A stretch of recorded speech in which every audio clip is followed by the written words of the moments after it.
Welcome to this meeting of the Overview and Scrutiny Management Board.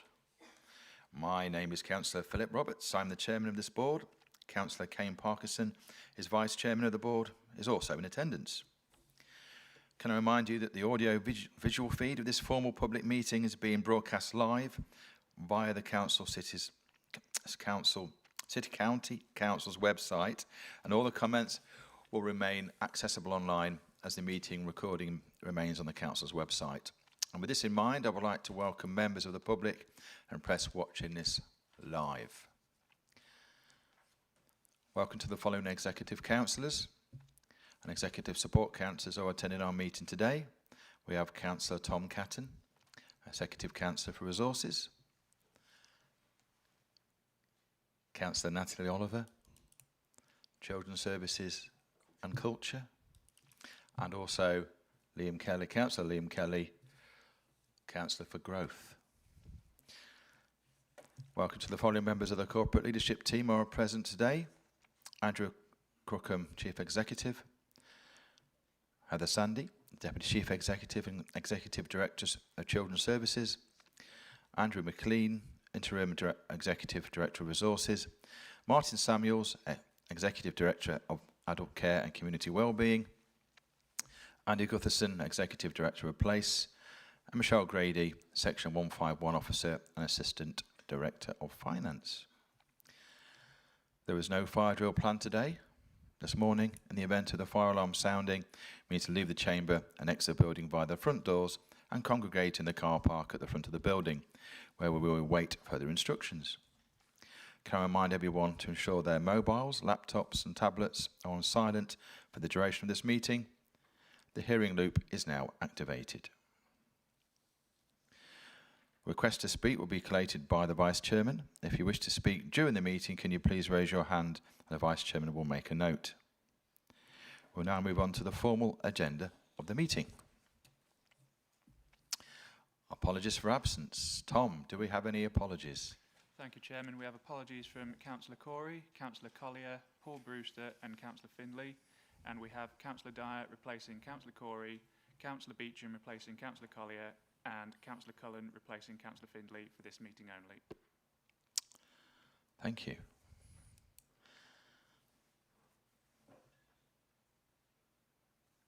Executive Councillor apologies, Sean Matthews, Leader of the Council, and Councillor Rob Gibson, Deputy Leader of the Council and Executive Councillor for Community Engagement. Do we have any members wish to declare an interest? I suspect that's a no. Minutes of the meeting held on the 20th of November. Announcement? Am I missing it? Okay. Minutes of the meeting held on the 20th of November 2025. This is to confirm and sign the minutes from the last meeting of the board on the 20th of November 2025 as a correct record. This can be found on pages 5 to 16 of the agenda pack. Do we have a proposer? We have somebody. Question. Councillor Davis. I've probably missed it, Mr. Chairman, but the opening paragraph of the notes from the financial performance report mentions a list of schemes and rationales being circulated. If it has been circulated, apologies, I've missed it. If whoever did circulate it could confirm it did go round, and if not, could I have it again, please? Okay, Councillor Davis.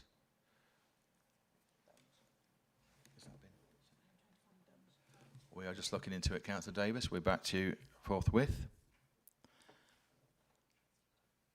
Councillor Davies, could you confirm which page of the minutes you're referring to, please?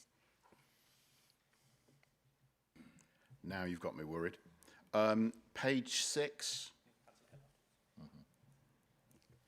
Thank you, Chairman. I'm not aware of whether they have been circulated or not. I will find out during the meeting. I will let you know. And if they haven't, they will be circulated to members. Wonderful. Thank you very much. Councillor Hill. Not a related matter, it's something I just want to raise in terms of order of the papers, Chairman, just for you to consider. I see from the order that item 6 and 7 and 8, so it seems a bit strange that we as a committee are considering the council budget in its entirety on item 7, and yet on the following item we are then as a scrutiny committee considering the issues which are pertinent to this committee regarding the budget. So I thought when when we meet, we'll have a good idea what all the other scrutiny committees have already said, so that can put into consideration what we then respond to the executive. It's not the end of the world, but I just thought logically 7 and 8 should be swapped round, but I'm at your discretion, Chairman.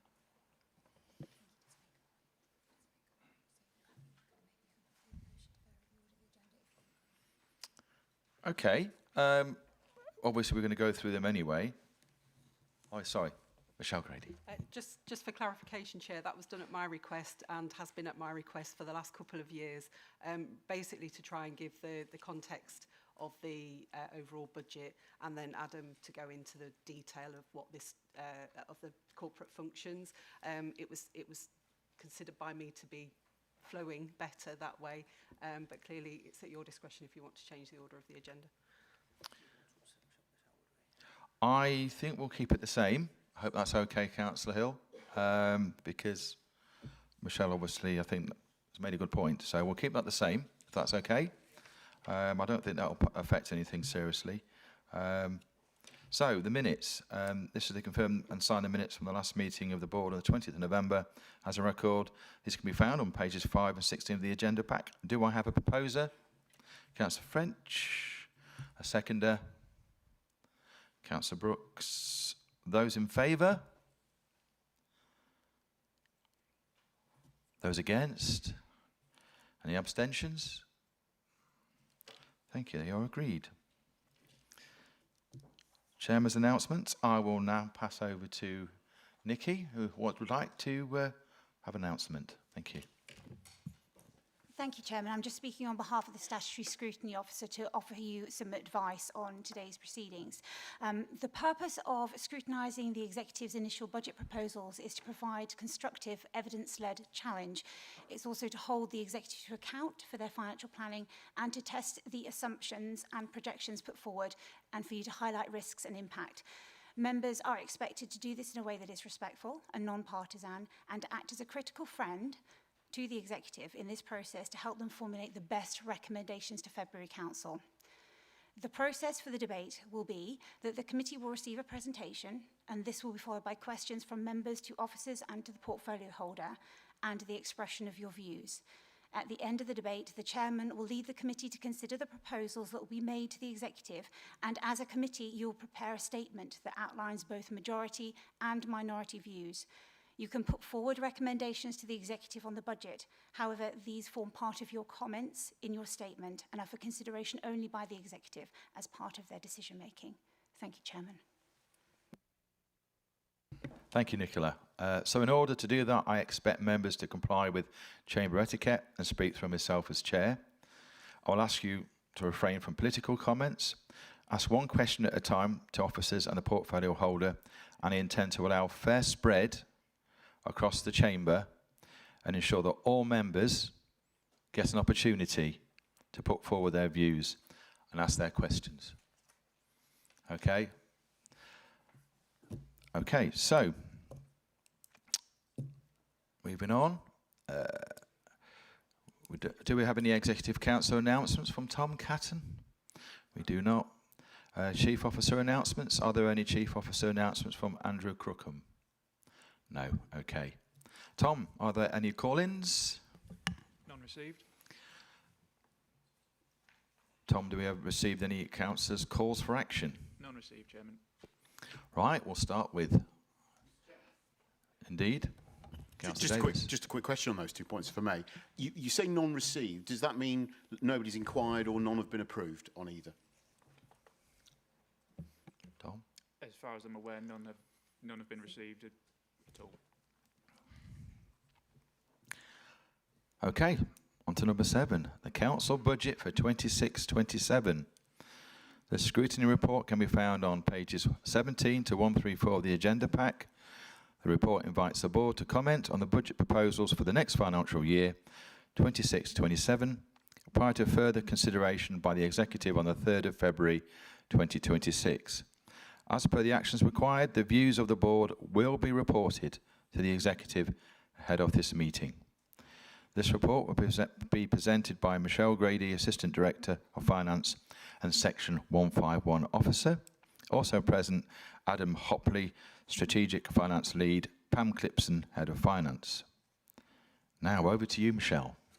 Thank you very much, Chairman. And as we've said, this is the exec proposal from the 6th of January, and Adam will go through the service-specific items for the corporate functions in the following paper.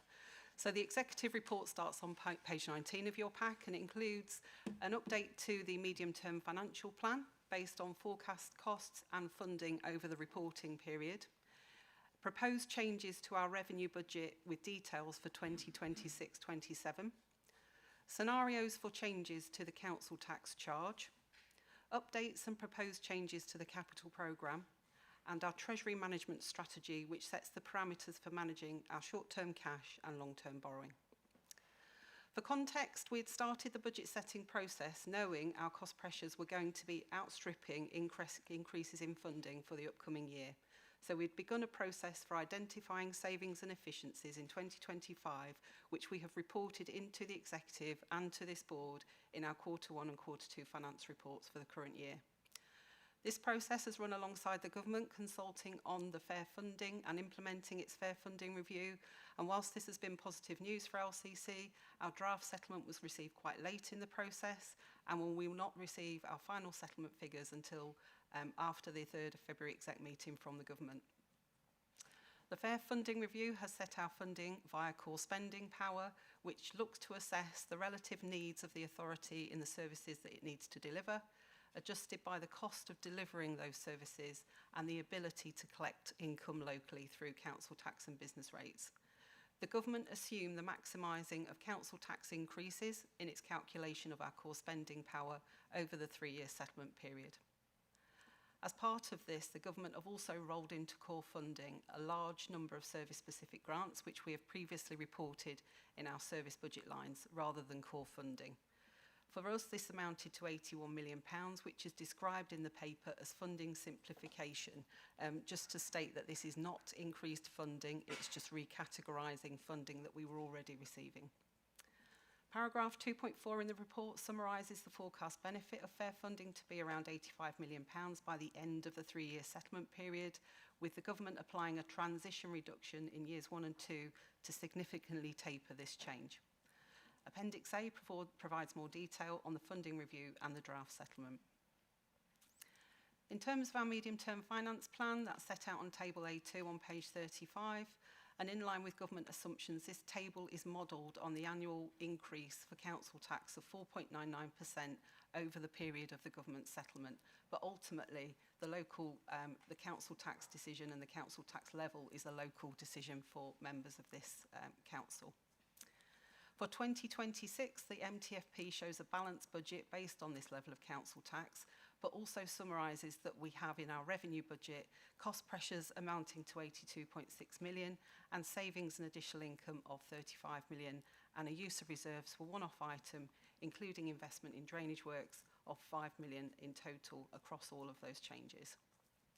The cost pressures are predominantly a mix of price increases reflecting inflation and national living wage and market scarcity, but equally significant is the increase in demand, particularly in adults and children's social care. We also continue to have challenges in the growth around SEND numbers, which impacts on the dedicated schools grant, but also budgets outside of schools funding, namely in areas like home to school transport. The savings include efficiencies that have been referenced in our quarterly finance report, a change to the local government pension scheme contribution rate for employers, and savings relating to digital solutions. The service efficiencies, which are referenced in Appendix B, relate predominantly to the removal of vacant positions. We've not been explicit in the report about these reductions, as these need to go through the required decision processes in line with our governance and policies.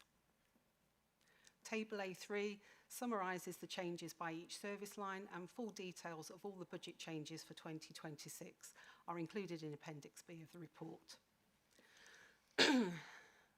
Council tax the council tax scenarios are included on Table 1 on page 23, and this sets out the different scenarios for council tax levels, which has been the basis of consultation, and also sets out the overall impact of the budget at these different levels. with each 1% of council tax equating to around £4 million of income. The scenario with the maximum council tax delivers a budget that's balanced, with use of reserves required for lesser increases in the table, as set out in the table. It's worth noting at the time of writing this report, we were still waiting for final details from the district councils on council tax base estimates and collection fund performance, which alongside the final funding settlement from government will impact on these final funding figures. In terms of capital, section 3 of the report sets out key changes in our 10-year capital programme. This includes updates to major projects that were already in progress, additional spend in 2026-27 to maintain and update our assets for service delivery, and a number of reductions of schemes which were not progressing or committed to. And Appendix C sets out the full detail of the capital programme.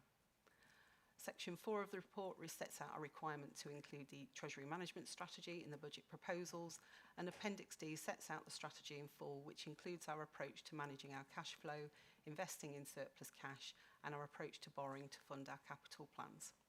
Hopefully that overview is helpful, and happy to take any questions.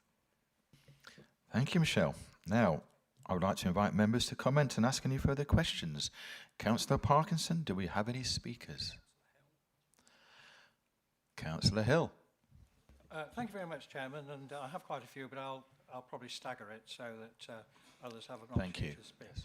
So the first thing I'd say, can I just thank the finance team, because the papers that we received over the period have been very thorough, and obviously, I mean, they've been very amenable to answering questions. So I think, as ever, they've done a very professional job.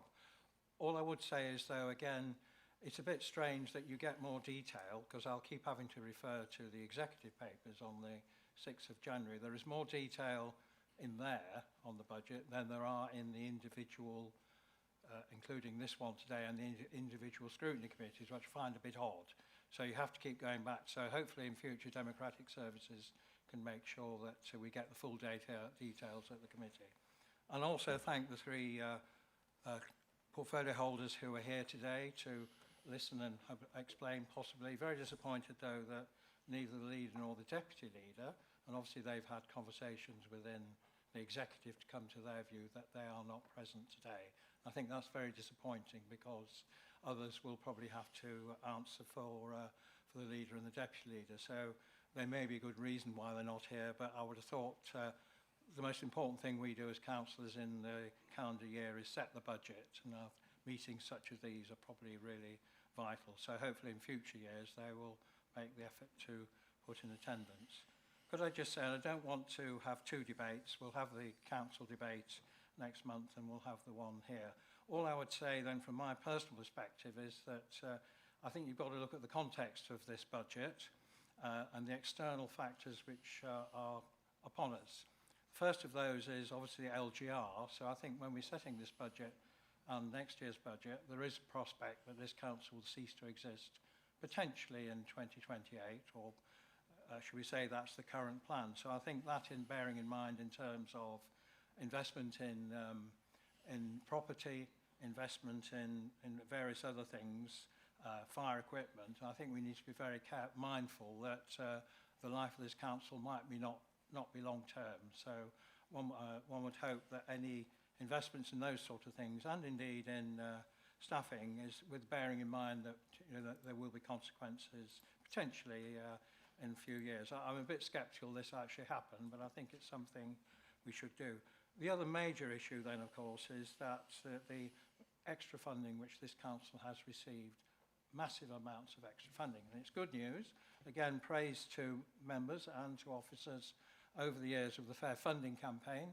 That is finally, the ship has come home, which, it was bizarre that a Labour government had actually listened to the request. I don't think deliberately, but it is a massive bonus to this council that this year alone we will get an extra £45 million coming in on an annual basis. That will rise to somewhere £81 million in 2 years' time. On top of that, there is the bonus of the reduced national insurance contributions, which is in the papers, which will mean an annual reduction of £9 million to the costs of this council. Add those two together, you end up with what do you end up with? About £45 million. So I personally cannot support in this committee the fact that the council is proposing currently that they put the council tax up to the maximum of 5%. So I'll put my cards on the table. I'm sure my colleagues are there as well. So I do think we need to really bear down and perhaps think the council taxpayer ought to be sharing in some of that good fortune what we've done. So my first specific question, if that's okay with you, Chairman, is cost pressures. So obviously they are there on page 35, and they're saying this year the cost pressures will be 82 million. That's a big rise from last year, which was somewhere in the 50 million, and next year cost pressures suddenly dropped down to 53 million. So I'm a bit bemused by this. I understand there are cost pressures, particularly in children's and adults, but bearing in mind inflation is down, utility costs are down, wage rises are down. I just would like some explanation from somebody how we get to this figure of £82 million and why it's fluctuating so much. Thank you. Thank you, Councillor Hill. I will actually state that actually inflation went up last month, but inflation went up last month, but that's another story. Okay, would you like to? I'll start, and maybe the exec directors can chip in as well. So thank you very much for your comments around the finance reports. In terms of the scrutiny reports, the format of the report was very similar to it has been in previous years, but always happy to take on board comments to make improvements to the scrutiny process. So we'll take that on board. Thank you. In terms of the LGR implications, fully understand that comment as well. And just to assure members that although we're adding these budgets into the capital programme, they will go through the normal decision-making process. So there will be an opportunity to scrutinise and comment on those decisions as and when they come to the fore. In terms of the pressures, you're right that the 82 million is a lot more than we assessed we would need for last year. We've been through a very thorough process, and I'm sure that the directors can comment on their specific areas. Inflation tends to be lagged, so our contracts will reflect inflation after the effect. Also very driven by national living wage, and very much at the mercy of the announcements around national living wage, particularly around the adult contracts for that. We've been through a thorough process and we have assessed the need as best that we can, but demand at the moment is a challenging scenario, so I don't know whether the exec directors can maybe comment on the pressures in their area. Thank you, Michelle. Yes, Chair. Thank you. That. So, so building on what Michelle said, I want to recognise that the cost pressures in children's are significant. And it's important that we consider our underlying demand, our unit costs and our placement mix, and how we compare to others when we begin to look at that. So on demands and rates, Lincolnshire has currently 839 children in care. That is an increase, and it's one of the drivers of our pressures, but our rate remains low at 55 per 10,000. We compare favourably to statistical neighbours and all England rates, and we care for fewer children per head of population in comparison to our peers. We're benchmarked really strongly on placement mix, but it is a big driver of our cost pressures. So we have around 80% of our children in family-based settings. That includes our in-house fostering and wider family-based options. That's better care for children. It tends to lead to better outcomes, but it's also much lower cost than residential care. And we have a lower rate of children placed in external residential placements, and we keep a high proportion of children in Lincolnshire, which supports stability, oversight and cost control. So our benchmarking does show that our spend per capita is one of the lowest in the country, and our base model is comparatively efficient rather than high spending, but I do recognise that the cost pressures are significant despite all of that benchmarking. And we're not complacent about that, so the budget process has been challenging. I'd agree with Michelle. We see some drops in cost pressures around children's in the following year because we've actually modelled up on individual children. We have quite a significant cohort turning 18, and we've built all of that into the budget scenario planning.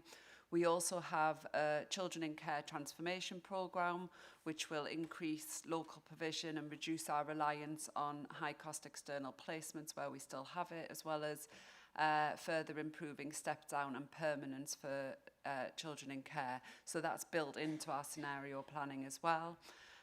Just to highlight a few of the things we're doing, so we now have a reunification pilot, which is looking at identifying those children who, with additional support, can return safely home, and we're supporting that transition and providing post-reunification support to prevent them from re-entering care. We've refreshed our fostering strategy, and we're focused on growing in-house fostering capacity even further, so that we further reduce reliance on independent fostering and residential placements. We now have a bespoke specialist foster caring scheme, which is being developed really targeting the 12 to 15-year-olds who we know would tend to end in residential care at a higher rate than the younger children. And we're using a new commissioning tool, which is helping us to negotiate more value for money in placement pricing. We've secured agreement to expand our residential estate. We're going to have a 2-bed short stay assessment home, and that will help us when children enter care unexpectedly in a crisis. It will stop us being reliant on high-cost interim arrangements. And we've redesigned our supported accommodation so that we can renegotiate the contracts and remove void charges and better align the pricing to need. So I recognise the cost pressures and I recognise the impact they're having on the council. We are benchmarking well, we are being innovative, we remain at the forefront of that nationally, and we're attracting interest from other areas. The Department for Education wrote to us last week as we've been identified as being in the top 9 counties in the country for value for money, and they want to look at how we're doing that and how that can be shared.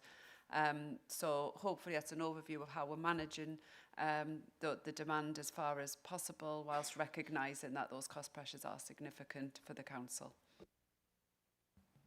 Thank you, Heather. And can I also congratulate you on your recent award of CBE? We're going to have to change your sign, aren't we? Congratulations. Thank you. Councillor, oh, hold on a second. Yes, we have.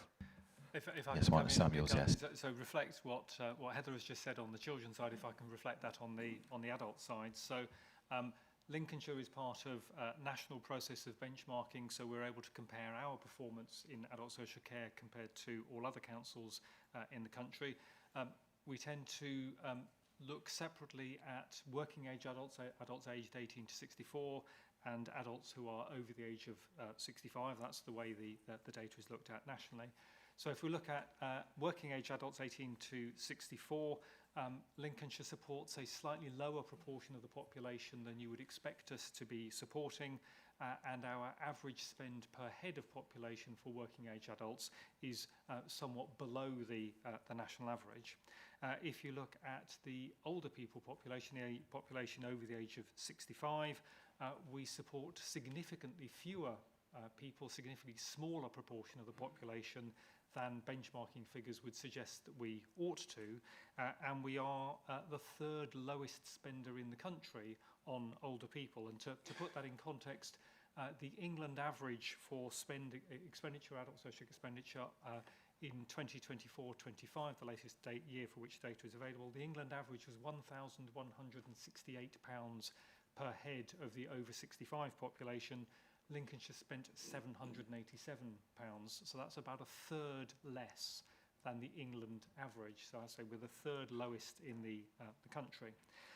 We've been therefore looking very closely at what that means. So if you look at the MTFP figures, the increase that is put in there is roughly equally divided between inflation and demand. Our fee rates are essentially based on national living wage and the CPI rate, and so as Michelle has said, we are very affected by those rates, and as national living wage goes up or down in terms of the level of increase, we are essentially tracking those rates. Our fee rates are amongst the lowest in the country. We are 18% lower in our fee rates than other most surrounding areas. And that equates, again, if you're looking at care in a care home, by something like £200 a week per person that the council is paying less than other councils pay for the equivalent care. So we've got very robust models in terms of inflation and the pressures there. If you look at demand, demand is essentially driven by two things. One is demography and the other is complexity. If we look at demography, there are, if you look at the population of Lincolnshire is growing in absolute terms. There are just more people in the county. That's the similar position across the country, and there are therefore simply more people who are coming into the care system. The other key change is that Lincolnshire is ageing much more quickly than the rest of the country. So we are already one of the oldest counties in the country. 23% of our population is over the age of 65. That proportion is growing rapidly, and in particular, the population of people over the age of 85. The large majority of people over the age of 85 are in the care system in one form or another. That cohort is expected to grow by 41% over the next several years. So we are simply in a position, there are a lot more people who need care, and therefore we are expecting there to be a significant increase in demand. We're also seeing in the working age population a rapid increase in the number of working age adults with a lifelong learning disability, and we're also seeing a very rapid increase in the number and proportion of working age adults who have mental health issues. And I think this reflects some of the pressures that have been raised already in terms of the children's world. In the SEND position, we're seeing exactly that same position in the adults world.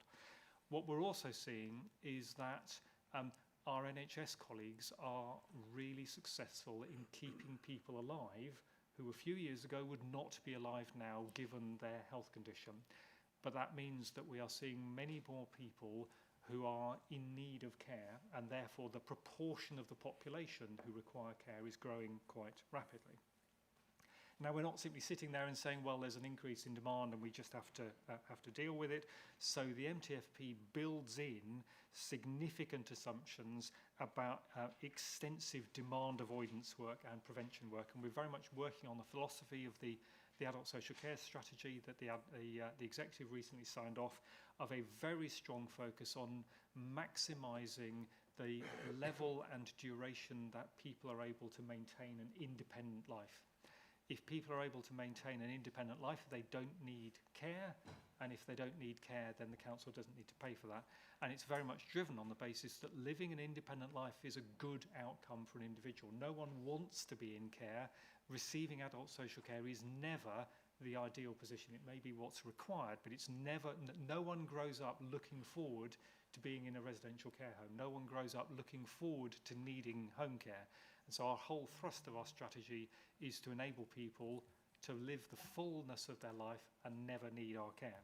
So we're building in strength-based approaches which make sure that we only bring in care when it's really needed, at the level that is really needed by people, on the basis that a little bit of care can be a good thing. A lot of care is probably a bad thing for you, certainly if you don't need it. We are investing significantly in technology-enabled care so that people can live their own lives supported by technology rather than having a person having to come in and support them. We are working with the Lincolnshire Partnership Foundation Trust to deliver our mental health service, to work and redesign that service, and we are having a strong focus on supported accommodation. Lincolnshire has a very small amount of supported accommodation compared to national benchmarks, and that means that too many people who can't live anymore at home are going into residential care when they could be living in supported accommodation and maintaining a significant level of independence. And actually, of course, that costs much more. And one of the important drivers there is that adult social care is and always has been a means-tested service, and therefore there's a strong drive not just to reduce the cost to the council of providing care, but we don't want people to be having to pay personally for care if there's not a necessity for it.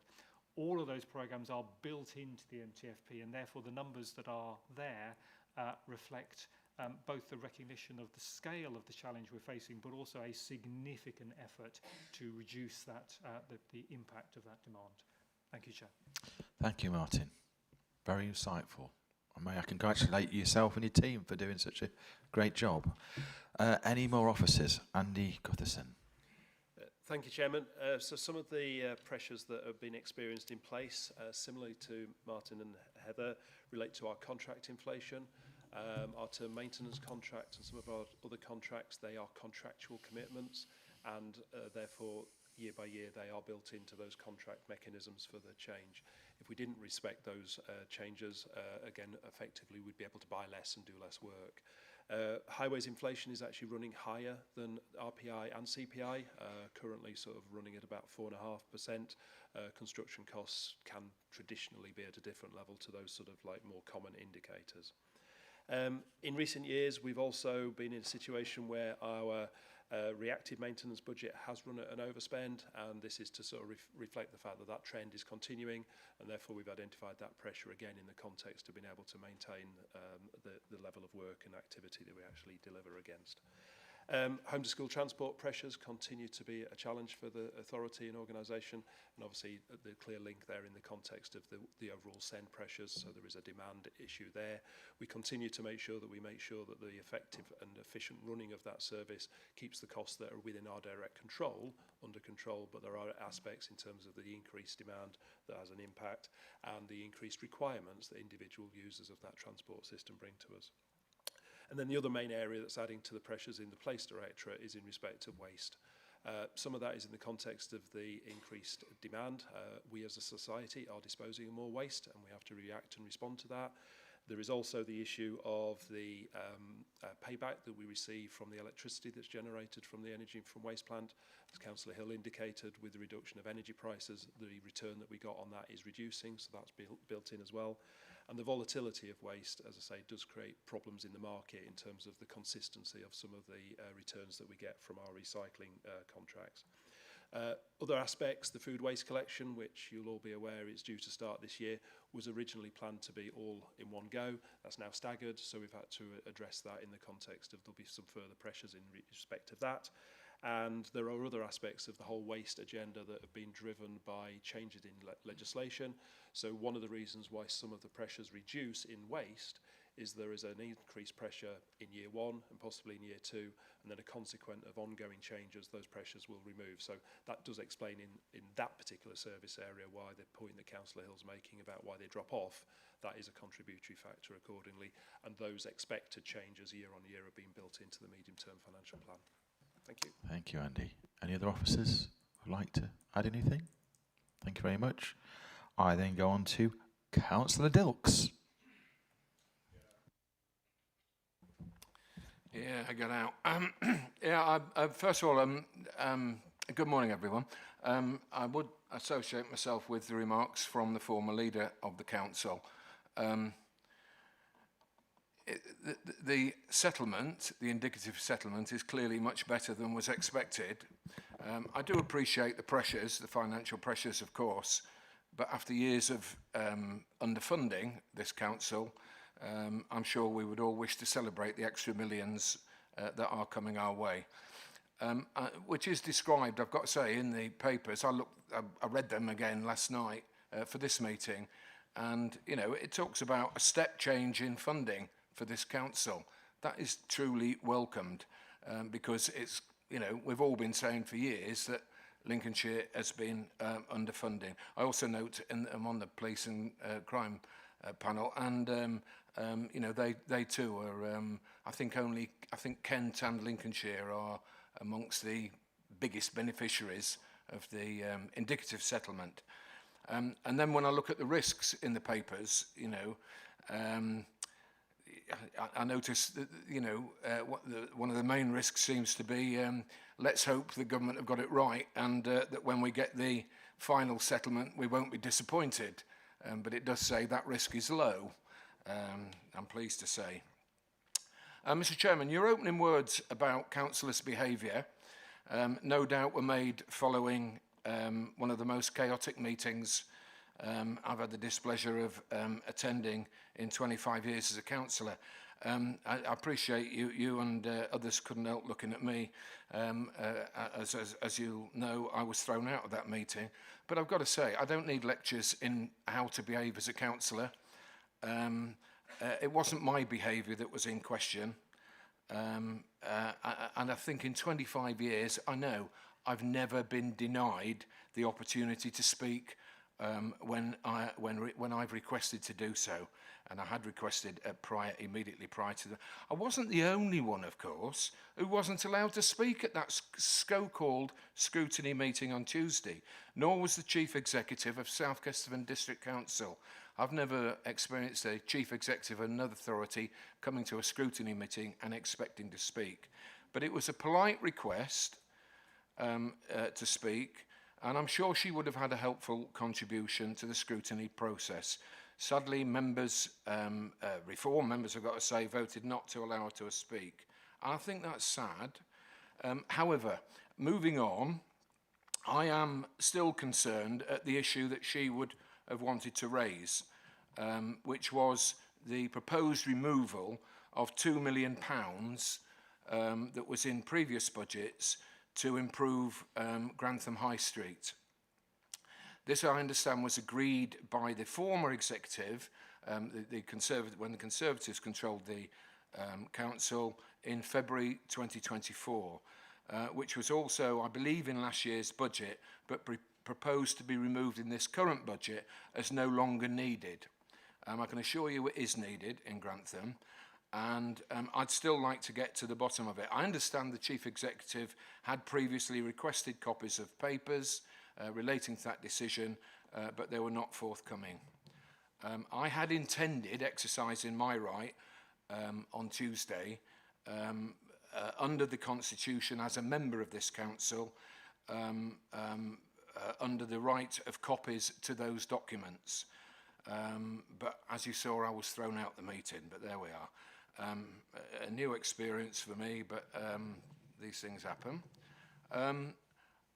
What I would want to say now is I would now wish to exercise that right under the Constitution to receive copies of all documents held by this council relating to the Grantham High Street grant, which is now being proposed to be removed. It's an important matter, Mr. Chairman, and I think it is right that it is given proper scrutiny, that it was not given on Tuesday in the interests of the integrity of this council. I'll stop there. I have got a number of other questions, but I'd seek your indulgence, Mr. Chairman. Thank you. Thank you, Councillor Dilks. Andrew Crookham. Yeah, thanks, Chairman, and thanks for the question, Councillor Dilks. So just a bit of background on your comments about documents not being forthcoming. So I've been in contact with the Chief Executive from South Kesteven District Council over the last week. She made a request to me for information last Wednesday. I replied to her on Friday. There were two specific items that were asked of at that time of me. One was the grant conditions of the grant that was provided back to us over 12 months ago, and the further document was around the business case for that money that was signed off by government in September 2024, I believe. What I advised the Chief Executive at that time was I couldn't share that externally with her or more broadly without MHCLG approval, given the sensitivity rating of that paper. I haven't had a response from South Kesteven District Council since then, but clearly in you making a request for information, obviously we'll work through that process internally and see what it looks like, and whether those sensitivities that were set out exist as well, internally as well. And if they do, we'll find a way to work through it, including working with MHCLG to work around it. So that's my commitment to you, Councillor Dilks. Thank you. Thank you, Mr. Chairman. Can I thank Mr. Crookham for those comments? I think it would have been helpful to have been able to have those comments on Tuesday, but I do welcome them. I don't know, where it goes from here, but I do, still request those documents, such as they're available under the Constitution, and I look forward to getting to the bottom of what's gone on and why. Where's the money gone? I think that's what people in Grantham want to know.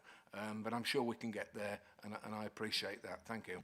Thank you, Councillor Chairman, Dilks. would it be helpful, I don't want to enter the debate, just to give a factual description of my understanding of, well, what about this 2 million. I'm not going to debate whether it's right or wrong, just to explain how we got to where we got to before why it was in the budget, if that's okay. If I can just come to Councillor Parkinson, then I'll come to you, Councillor Hill. Is that okay? Of the High Street, Grantham, it was all. Yeah, okay. Councillor Parkinson. Yeah, the reason I want to come in is I watched the meeting on Tuesday. Obviously, it's a big issue for me. I have actually corresponded with Councillor Tim Harrison on this issue. We've exchanged emails. I absolutely agree with Councillor Harrison and with Councillor Davies, with Councillor Baxter. It is a really, really important project and one that I want to see get done.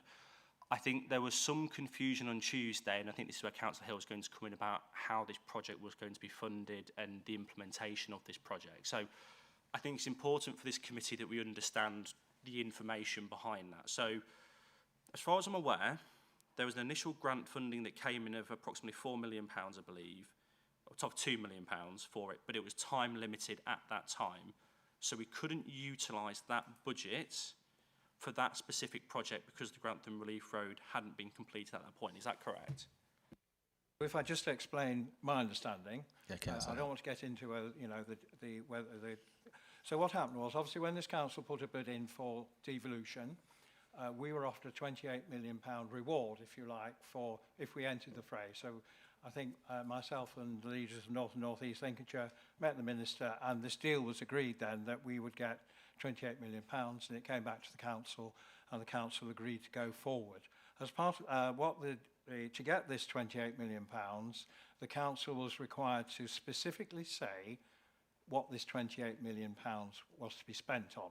So some time was spent, and obviously part of the £28 million was £2 million for Grantham High Street.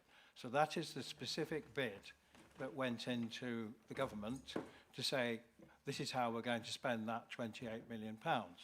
Now, obviously, as Councillor Parkinson and other Grantham members are aware, there's lots of issues going on in Grantham, particularly with the bypass, which will be open one day, hopefully.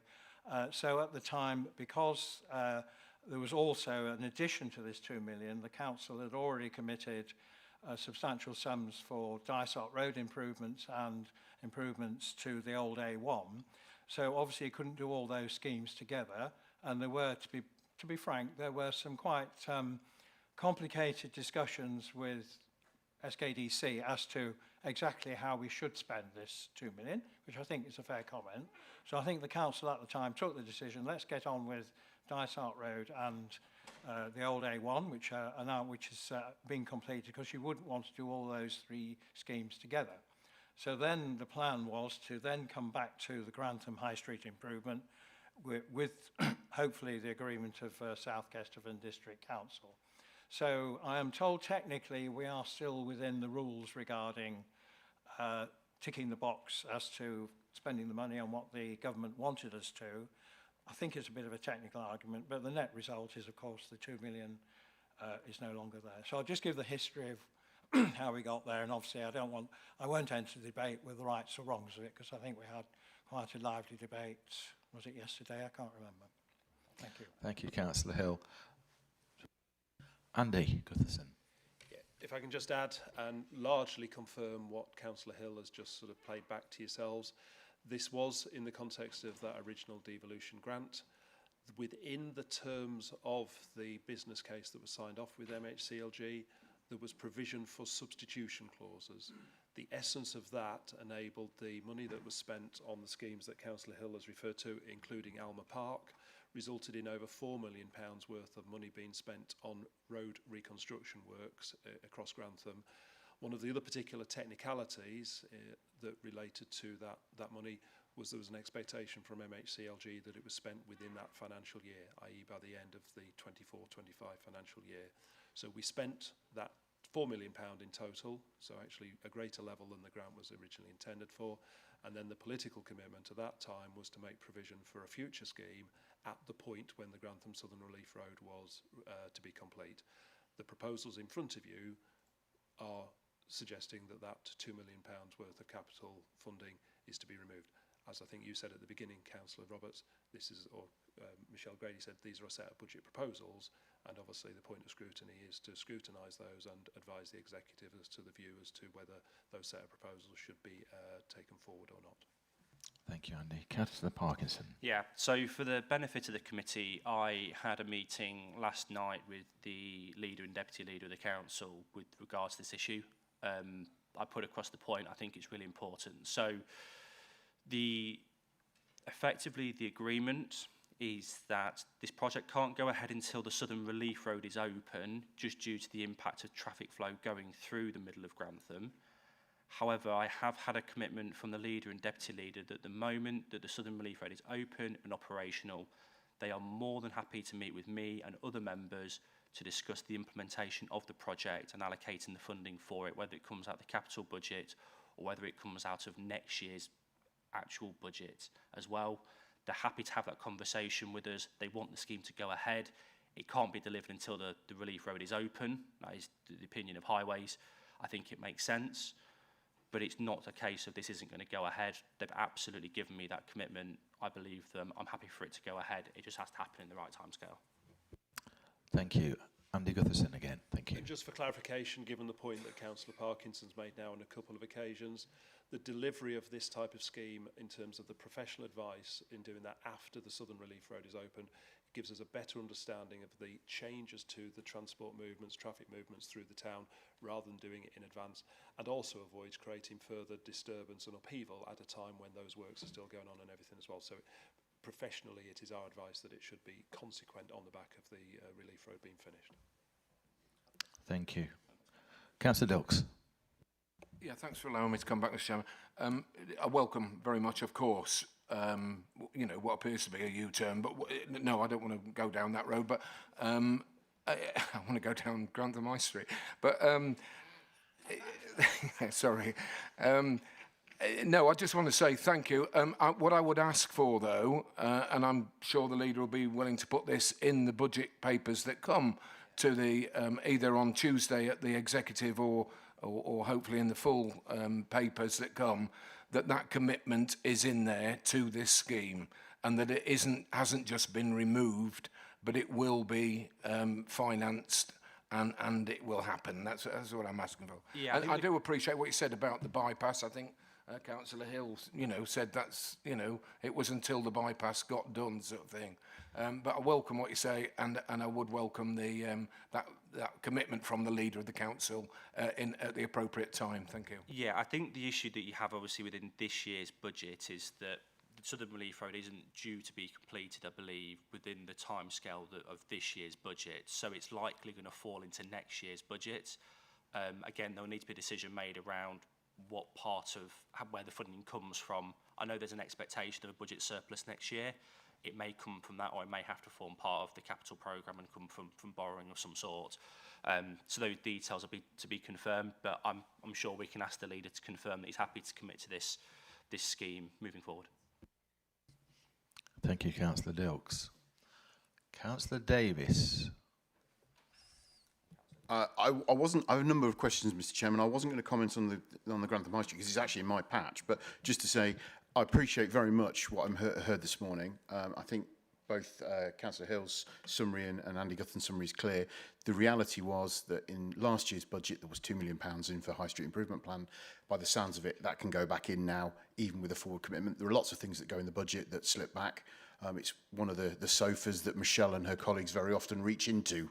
So I see no reason why that can't go back, expecting completely rightly that it doesn't happen until the road's open. So if we can get that commitment, I'm very grateful. Councillor Robinson, thank you. My first question actually relates to the first page of the executive report. In particular, I'd like to get to the bottom of this issue around council tax proposals, a topic close to everybody's heart. Reading the paper, there is an inference and it states that it's predicated upon maximising council tax increases, which is consistent with the expectation from government. Michelle, in your comments, I believe, if I'm hearing you correctly, suggested it was the government's expectation that the council budget will be prepared against a maximum council tax precept take.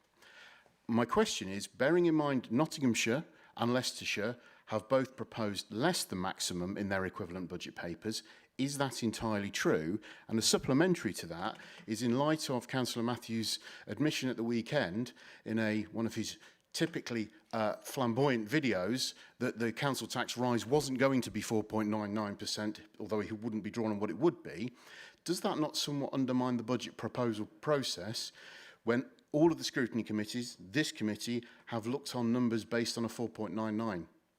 Thank you, Michelle. So thank you very much. I think I was clear in my presentation that the government published their core spending power for Lincolnshire, and within that figure it assumes a maximisation of council tax. So that's the government assumption. I think I was also clear that that's a local decision, and clearly that's a decision for members in the chamber on the 20th of February. So, yeah. Yeah. Certainly, Councillor Davis. In clarification on, so thank you, Mr. Chairman. The published report has a proposal figure in it. Lincolnshire, the decision was made to put a 4.99 figure in that box. In Leicestershire, it was 2.99, a figure I'm sure Cabinet colleagues will be familiar with, and then also a 3.99 figure in Nottinghamshire. So it is not the case that the proposal that goes out to consultation has to be for the maximum amount. I think it's important at this stage that we separate the argument about core spending power and focus on what the administration have brought forward as their council tax proposal. So that is a political choice not driven by government. So you're right, we have presented the figures based on a maximisation of council tax, understanding that this is a consultation process. The papers also include scenarios for other council tax levels and assess the impact on the overall balancing of the budget based on those scenarios. And it's clear in the paper that this is a consultation process. We've worked through a 4.99% just to demonstrate what that would give. That's part of the consultation. The other scenarios are in table 1 of the report and give other scenarios that were also part of the consultation. So we have to pick a figure to bring together our MTFP. We've included the 4.99% on the basis of that's what the government are assuming, but we've been really clear that it's for consultation purposes, as are the other scenarios in the council tax table, and been really clear that ultimately it's a local decision for the members of this council. Thank you. Councillor Dyer. Oh, sorry, I do apologise. And Andrew.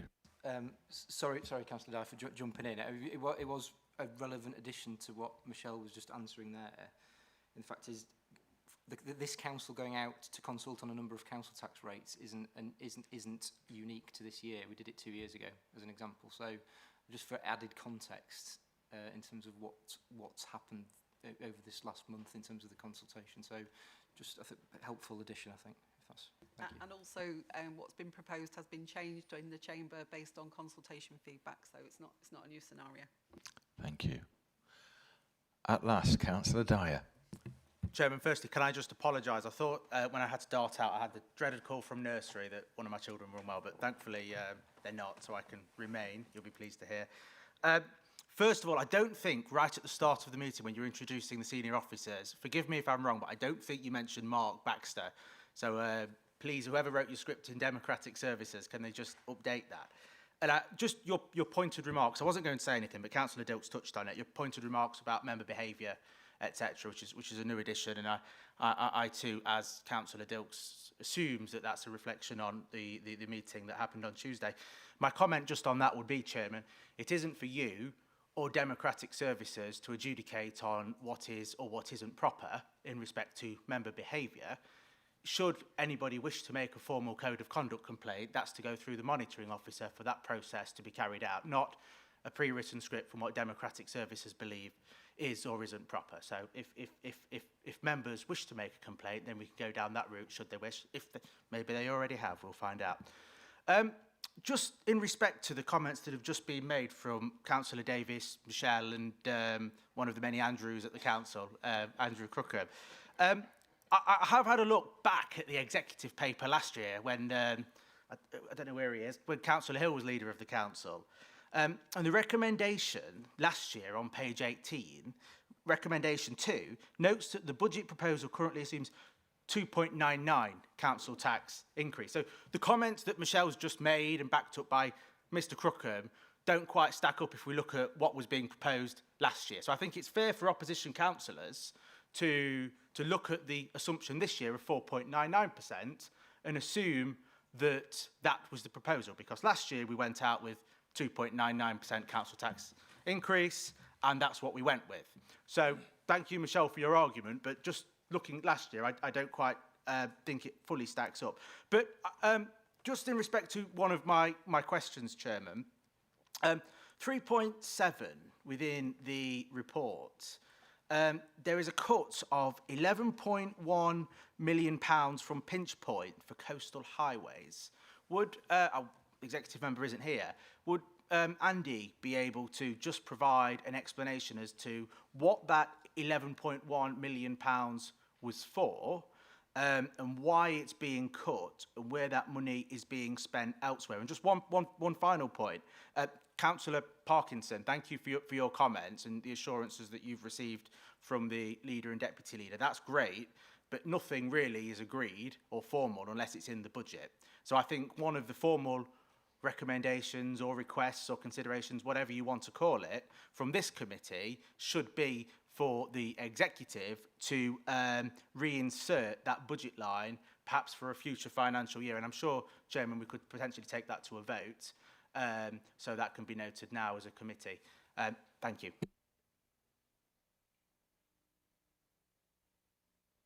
Thank you, Chairman. It's at your discretion, but we are making a note of all the recommendations that the committee make, and they could be discussed for voting at the end of the debate. Andy Gutherson. So I don't recall exactly when the pinch point money was originally put into the budget, but it was a significantly larger figure than was in last year's budget. And over the years, a number of projects have been delivered against that. At this moment in time, there is no further programmed schemes allocated to that budget. So the discussion and the proposals have come forward on the basis, as there is no schemes being promoted at this moment in time, that is not a budget that is required to actually deliver programmed or planned works at this moment in time. Hence the proposal in front of you to remove that from the capital budget at this moment in time. Thank you, Andy. Yes, Michelle, would you like to comment? Just to make a comment about where it's gone. So all of those schemes that are in that paragraph were funded through borrowing, and Councillor Hill will remember that that budget has been in there for a long time and it's been drawn down. Just to clarify as well, I've been asked this a couple of times. I think there's a view that because it says coastal pinch points, it's spending in Skegness, and it's not. It was about the routes into the coast. So so it was put in the budget quite a few years ago. It's been drawn for various things. The changes in that paragraph are purely to reduce the borrowing and the future debt levels. Andrew. Can I just come back on Councillor Dyer's opening comments, please, as well? Because I wasn't sure if you were suggesting I'd misled the committee there, but I did refer to the report 2 years ago where the council consulted on 3 different council tax rates. Thank you very much, Chairman. I wouldn't ever make such an accusation towards you, Andrew. I'm purely making the point that opposition councillors have communicated to the public that the council's consulting on 4.99%. For a council tax increase, and I think all sorts of accusations have been thrown at us, and the point that I'm making is last year Lincolnshire County Council consulted on 2.99, and that's what the council went with. So there's no accusations being thrown your way, Andrew. Thank you. Right. Councillor Davis. Thank you. Just to address the query on the coastal highways budget, it's done some excellent things, and Michelle is absolutely right and Andy's right. It's not necessarily just about Skegness and Mablethorpe. Was about improving pinch points such as roundabouts, junctions, crossings between here and the coast. Its removal is a devastating decision, particularly for the hospitality community on the East Coast. I remember speaking to a major operator relatively recently about some of the improvements, and he harked back to the A46 upgrade as being a defining upgrade, the the Rise Home roundabout, making massive differences to his budget and to his income of his business, because it expanded the area and the distance for which people could be drawn into the East Coast. I neglected to mention that the upgrading of the A46 from Windham Pool to Newark was nothing to do with us because he was so happy with me. I didn't want to disavow him of that knowledge. But the point remains, there is an ambition to do more works around Skegness and Mablethorpe, and that will require monies. With the greatest respect to Mr Gutherson, there is plenty of schemes that could be done. It's about a willingness to bring those forward. The fact that they aren't being promoted is fundamentally a political choice. I'm sure that highways officers have a drawer. In fact, I've got the copies of plans for various improvements along the route. But my substantive question, if I may, Mr Chairman, is we've heard two really good presentations, can I say, from adult social care and children's this morning, and I think they reflect incredibly well on the teams running these two areas about the pressures and the headaches they're facing on a daily basis. I think one of my questions is, moving forward, I'm not sure a quarterly budget monitoring report is going to enable us as an overview and scrutiny management committee to monitor the effectiveness of the cost-saving measures, the effectiveness of the demand controls, and these transformation projects. So I wonder if there could be some other metric whereby perhaps on a monthly basis we can see how impactful these savings are. Because as you look at, I think it's A2 in the papers, the medium-term financial strategy, as Councillor Hill rightly points out, the numbers fall off a cliff. So if we're sat here in 9 months' time and we haven't found all of these savings that are baked into, and with greatest respect, there's some fairly woolly language about what these savings, how they're going to be arrived at. If we're sat here in December next year and these savings aren't on track, we're going to be in a mess as a council next year. So I think some kind of monthly reporting, I don't know the best way of doing that, on the raw financials, I think would be really important, so we can track exactly how it's done. I don't think quarterly would be enough, but I'm open to suggestions from Michelle. So that's my next question, Mr Chairman. Thank you. Thank you, Councillor Davis. Andrew. Yeah, I'll just jump in. I think at this stage, note the comment and concerns about obviously the sizes and changes to the budget. I think if it could be noted for the record so we can take it away. It's an expansive ask, I think. It's probably my starting point. So would want to understand the implications before making any further comments on it in committee. Thank you, Andrew. Can I just add as well, Chair, just Yes, to provide some assurance that I'm sure you appreciate the time and effort required to bring that kind of information together. Just to provide some assurance that we recognise the risks around the savings and the level of savings in the budget, and specifically to support that, we are getting some support from the transformation team, and we've already put a process in place. We've talked to all of the heads of service about that this week, about the thorough process that we're going through to monitor the delivery of those savings and those transformation changes. So we're getting support from outside of finance to bring that together. So we'll look and see what we can share about that. Thank you. Thank you. Councillor Hill, did you still want to speak? Yes, Thank you. I fully support what Councillor Davis has just said. I think when you look at the budget, there are some risks in there, and I think I counted up getting off of £5 million, which is just called operational efficiencies, which is a lot of money. Just we wave through, that's all right. So I do think, for example, that I think it's quite ambitious, the transformation programme in terms of IT and technology. Are we convinced that we're all ready? Because we're talking about next year's budget, so there's quite a high figure in there. So that is very challenging. And also reference to looking at contracts.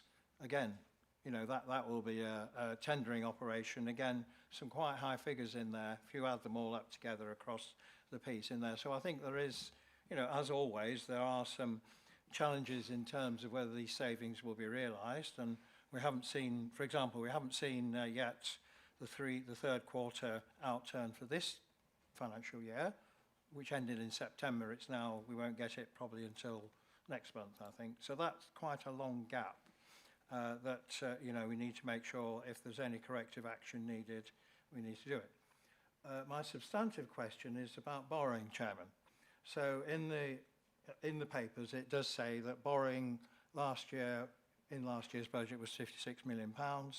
In this year's budget, it's going up to £87 million. So that's an increase of £31 million. So if then we refer to the budget papers of the executive on the 6th of January, on page 83, and I just want some clarification on this, in there it says capital financing charges, saving to be achieved through capital programme review, a saving of £1 million. So I just, how instinctively, if you're out borrowing more, how are you saving? But on the top of the page, it also says a 5 million cost pressure, update to the cost of capital financing, blah, blah, blah. So I would really appreciate some explanation as how those figures in the budget match the increase in borrowing which will happen this potential year. Thank you. Michelle. So Karen might need to come in and help me on this, but I'll have a go. So I think the reduction, the £1 million saving in the capital financing is reflective of the reduction in the borrowing required from the changes and the removal of the items that we just spoke about in the capital programme. The pressures, there's a mix in there, and there's a bit about short-term cash management. So there's a reflection that actually our cash balances have lowered because we've been using internal borrowing to fund the capital programme, and that obviously has an impact on the interest that we earn on those surplus cash balances. So there's two elements to that 5 million. There's the reduction of interest that we are earning on the cash balances that we're holding, and also we implemented quite a significant change to our method of accounting for capital financing last year, where we moved to an annuity method, which created an in-year saving, but it created a scaling cost pressure to reflect that. So hopefully that answers those questions. The borrowing levels will reflect the spend required in the programme. So as we come into Grantham Southern Relief Road and North Wycombe Relief Road starting to ramp up in spend, the cash required to finance those will be reflective in our cash management and our in-year cash management and borrowing. You'll note that over the last few years we have made voluntary revenue provision that currently stands at £73 million. So we'll be able to draw down when those spikes in spend come. Could I just come back on that, Chairman? Yes. So, for example, there's a difference between the capacity to borrow and actually borrowing. And I think a classic example would be the £20 million for economic development improvement. And that was put in last year's budget, not just for 1 year, it was always going to be a 4-year programme. So I suppose the question is, I know, unless interest rates suddenly go wonderfully low, that we only borrow when we have to. So how can you produce a saving on borrowing which probably wasn't going to happen in this year? And I'll take the economic development 20 million as an example, which would probably be spread over 4 or 5 years.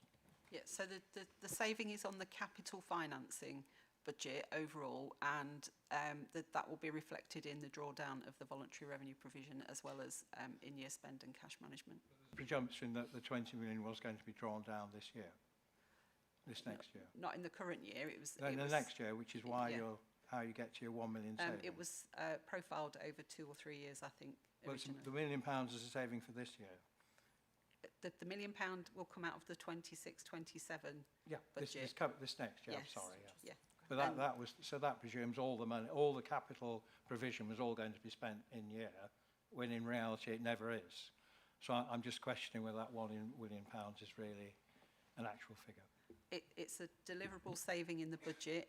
On the back of, we have voluntary revenue provision to backfill any challenge that we have in terms of working within that budget. Thank you, Michelle. Councillor Dyer. Thank you, Chairman. I just have a cluster of small points for place, if that's okay. It's just some lines in the budget. 3.37 in the document states that further service development efficiency proposals, including adjusting the policy for all 24-hour fault timescales, referring to potholes, to the end of the next calendar day. Would Andy just be able to provide what impact assessment's been done on that and how that will impact road users?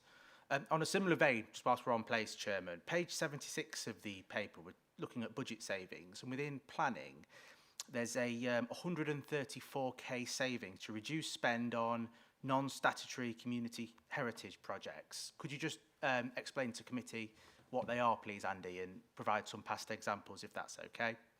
Page 78, drainage investment to identify issues. I'm sure we'll all welcome money being spent on drainage issues. It's only £2 million, but money is welcome either way. So my question is to Andy, what will that £2 million buy us? And finally, Chairman, page 78, I quote, some authorities charge for H-bars. For those of you who don't know, it's the white H-bars that some people might have outside their properties to try and stop people parking over driveways rather than having a formal TRO in place. It says the potential to charge £500 per request. The council receives about 50 requests per year. But then it goes on to say, also potential to recharge in areas where improvements are being carried out, where H-bars will be reinstalled. Again, Andy, could you just provide some context on that? Because these H-bars are often put in densely populated residential areas so that people can access their driveways. You know, many of these people won't have disposable income to pay for something like that. But my question would be, just on the second point, Andy, if highways come and repair a pothole outside of a house or resurface the road, is this saying that if you want your H-bar reinstalled because the council have relayed the road, you're going to have to pay £500 for the privilege for the council ripping the road up? Could you just provide clarity on those points, please? Thank you. Thank you, Andy. And if you need to have ask Councillor Dyer for a rerun of the questions, let me know. So I'll do them in reverse order. So in terms of the H-bars, it's a service that we provided without any charge, and obviously in the context of the position in the budget and the opportunities to look at cost recovery elements, it is based on the fact that there will be new requests will be subject to the charge, designed, as I say, to make sure we ensure full cost recovery. The intention wouldn't be, but we need to make sure we enshrine it in our policies and procedures to disadvantage people as a result of us carrying out other work. So I think that's a useful highlight of a potential conflict that we might have got into, Councillor Dyer, so thank you for that. In terms of the drainage investment, the current indicative expectations of how we will utilise that money, bearing in mind, as I say, it was a late addition into the budget proposals, is that we will allocate £1 million of that £2 million to minor drainage works and schemes, which again, as councillors will know, that gives them the opportunity to have identified areas where there are problems and issues, and if that gives us the ability to actually sort of bring forward those sort of minor schemes, hopefully there'll be some local benefits from that. We'll also put probably around £700,000 into the jetting works to again improve our ability to jet our drainage systems. And then we're looking at whether there is a programme of improvement to ironworks. Again, not necessarily directly impacting on drainage matters, but obviously it creates a cosmetic issue, and we do have problems with people stealing some of our ironworks and such like. So keeping on top of that, just making sure that things work effectively. Rural areas, we're looking at enhancing our grip cutting to help ensure water sheds off the highway in more effective ways. So that's the current thinking about how that money will be allocated and spent. In terms of the planning budget, we have in the past done a range of, we've in terms sort of community-based activity in relation to looking at heritage, archaeology, and that has been outside of our statutory provision.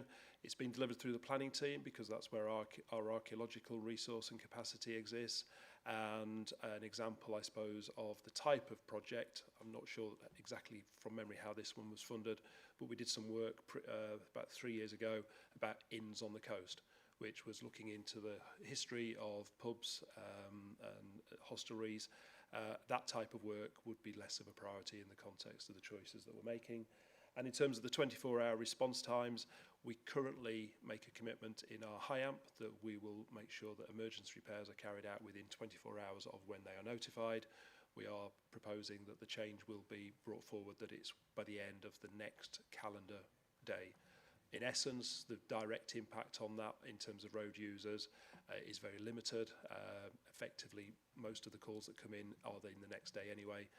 We think it's a relatively minor change with no significant impact, and it's in line with the standards that a lot of other neighbouring authorities also use too. So it isn't out of kilter with how other authorities operate to deal with those type of emergency repairs. Thank you, Andrew. Councillor Dyer, did he miss one? No, he didn't. No, he got them all. No, he got them all. Just can I ask, add, thank you, Andy, just for coming back on the H-bars point. And could I just ask kindly, Chairman, that when we come to vote at the end, one of the asks or requests of the committee is that the committee requests that the executive just remove that line I don't agree with any of it, but you know, in trying to get the best out of this, remove the line about potential recharges where improvements are being carried out, because if that's an error and that's something that shouldn't have been in there, kindly ask that that's just removed. And I just on the 24-hour response times, Andy, it's one that concerns me, because if someone reports something early one day, it's getting close to potentially 2 days before something's repaired. What is the actual saving, if you don't mind me asking, Andy, just to go to this new response time standard? What would be the saving approximately to the council? Thank you. Okay. Andy. Give me a minute, Chair, I'll come back. Yeah, no worries. Sorry, yeah, he's working it out. Yeah. Right, okay. We have marked that. Councillor Brooks. Thank you, Chair. It's regarding Councillor Dyer's, the H-bar. I noticed that Andy said that if we redid the road, would that include services like water and electric as well? Because otherwise I'm going to end up getting stuff for that as well. Thank you.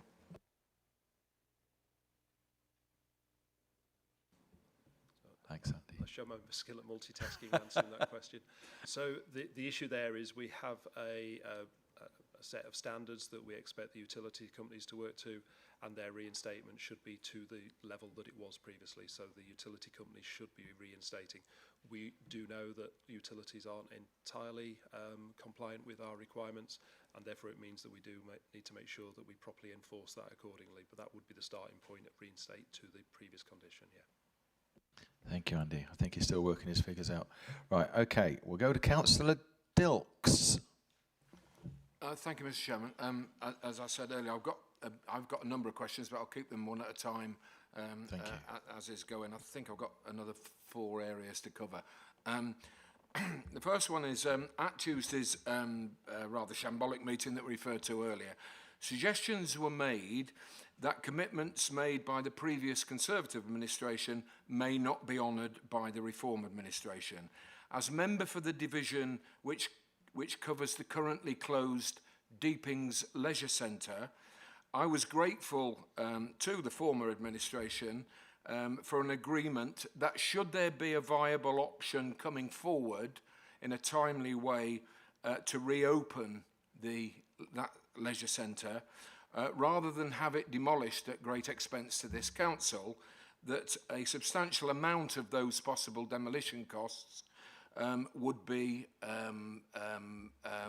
made available to that viable option to get it refurbished and reopened. Given those comments on Tuesday, I'd just like to be reassured that that commitment is indeed still available and in the budget.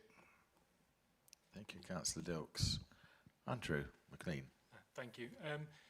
Whilst the commitment was made, there was no historic budget set aside for that particular development, so we're continuing to work with the Academy Trust and the local community on what the options are for that going forward, and then be able to take a view thereon. I'm awfully sorry, I couldn't hear much of that, Andy. I apologise, but I think you were saying it's potentially still there. Is that right? What was advising was there was no formal budget set aside for the development of that works within the Deepings. However, engagement still continues with the relevant Academy Trust and the community group. That sounds helpful. Thank you. Is that okay? And of course, thank you, I think so. LGL might have an effect on that. Mr. Chairman, yesterday we learned that £8 million unallocated money is in the Public Health Grant Reserve. Yet the proposals in the budget are to cut over £1 million, or to save over £1 million, by cutting lifestyle services, integrated lifestyle services, particularly ending the weight loss programmes, despite, I might say, the public consultation that we've had, which shows public support for those programmes. My question is, would it be feasible, and what impact would it have if we were to use, if the council were to use, say, £1 million or thereabouts of that 8 million that's available to save those services which are valued? Thank you. Thank you. Martin. Chair, if I can pick that one up. So In principle, it would be entirely possible for that to be done. Now, I'll face the microphone more so the sound is better. So in principle, the Public Health Grant Reserve could be used in that way. You asked about impact. So there's a couple of things. One, as I mentioned in the meeting yesterday, reserves can only be spent once. So this would in effect be pushing the problem down the road in that in the fullness of time, when the Public Health Grant Reserve was exhausted, then there would be no budget for the service, and the council would have to take a view there. So there's an issue that it would only be a short-term solution.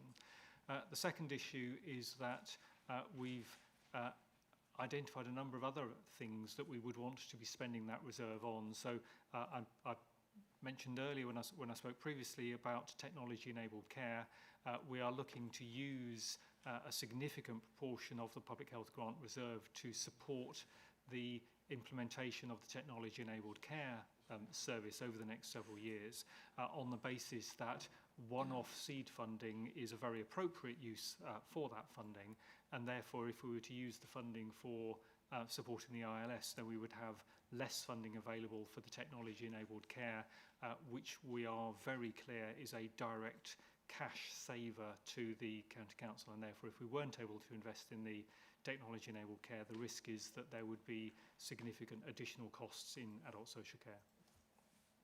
Thank you, Martin. Thank you. I wonder if I may thank you, Martin, for that answer. However,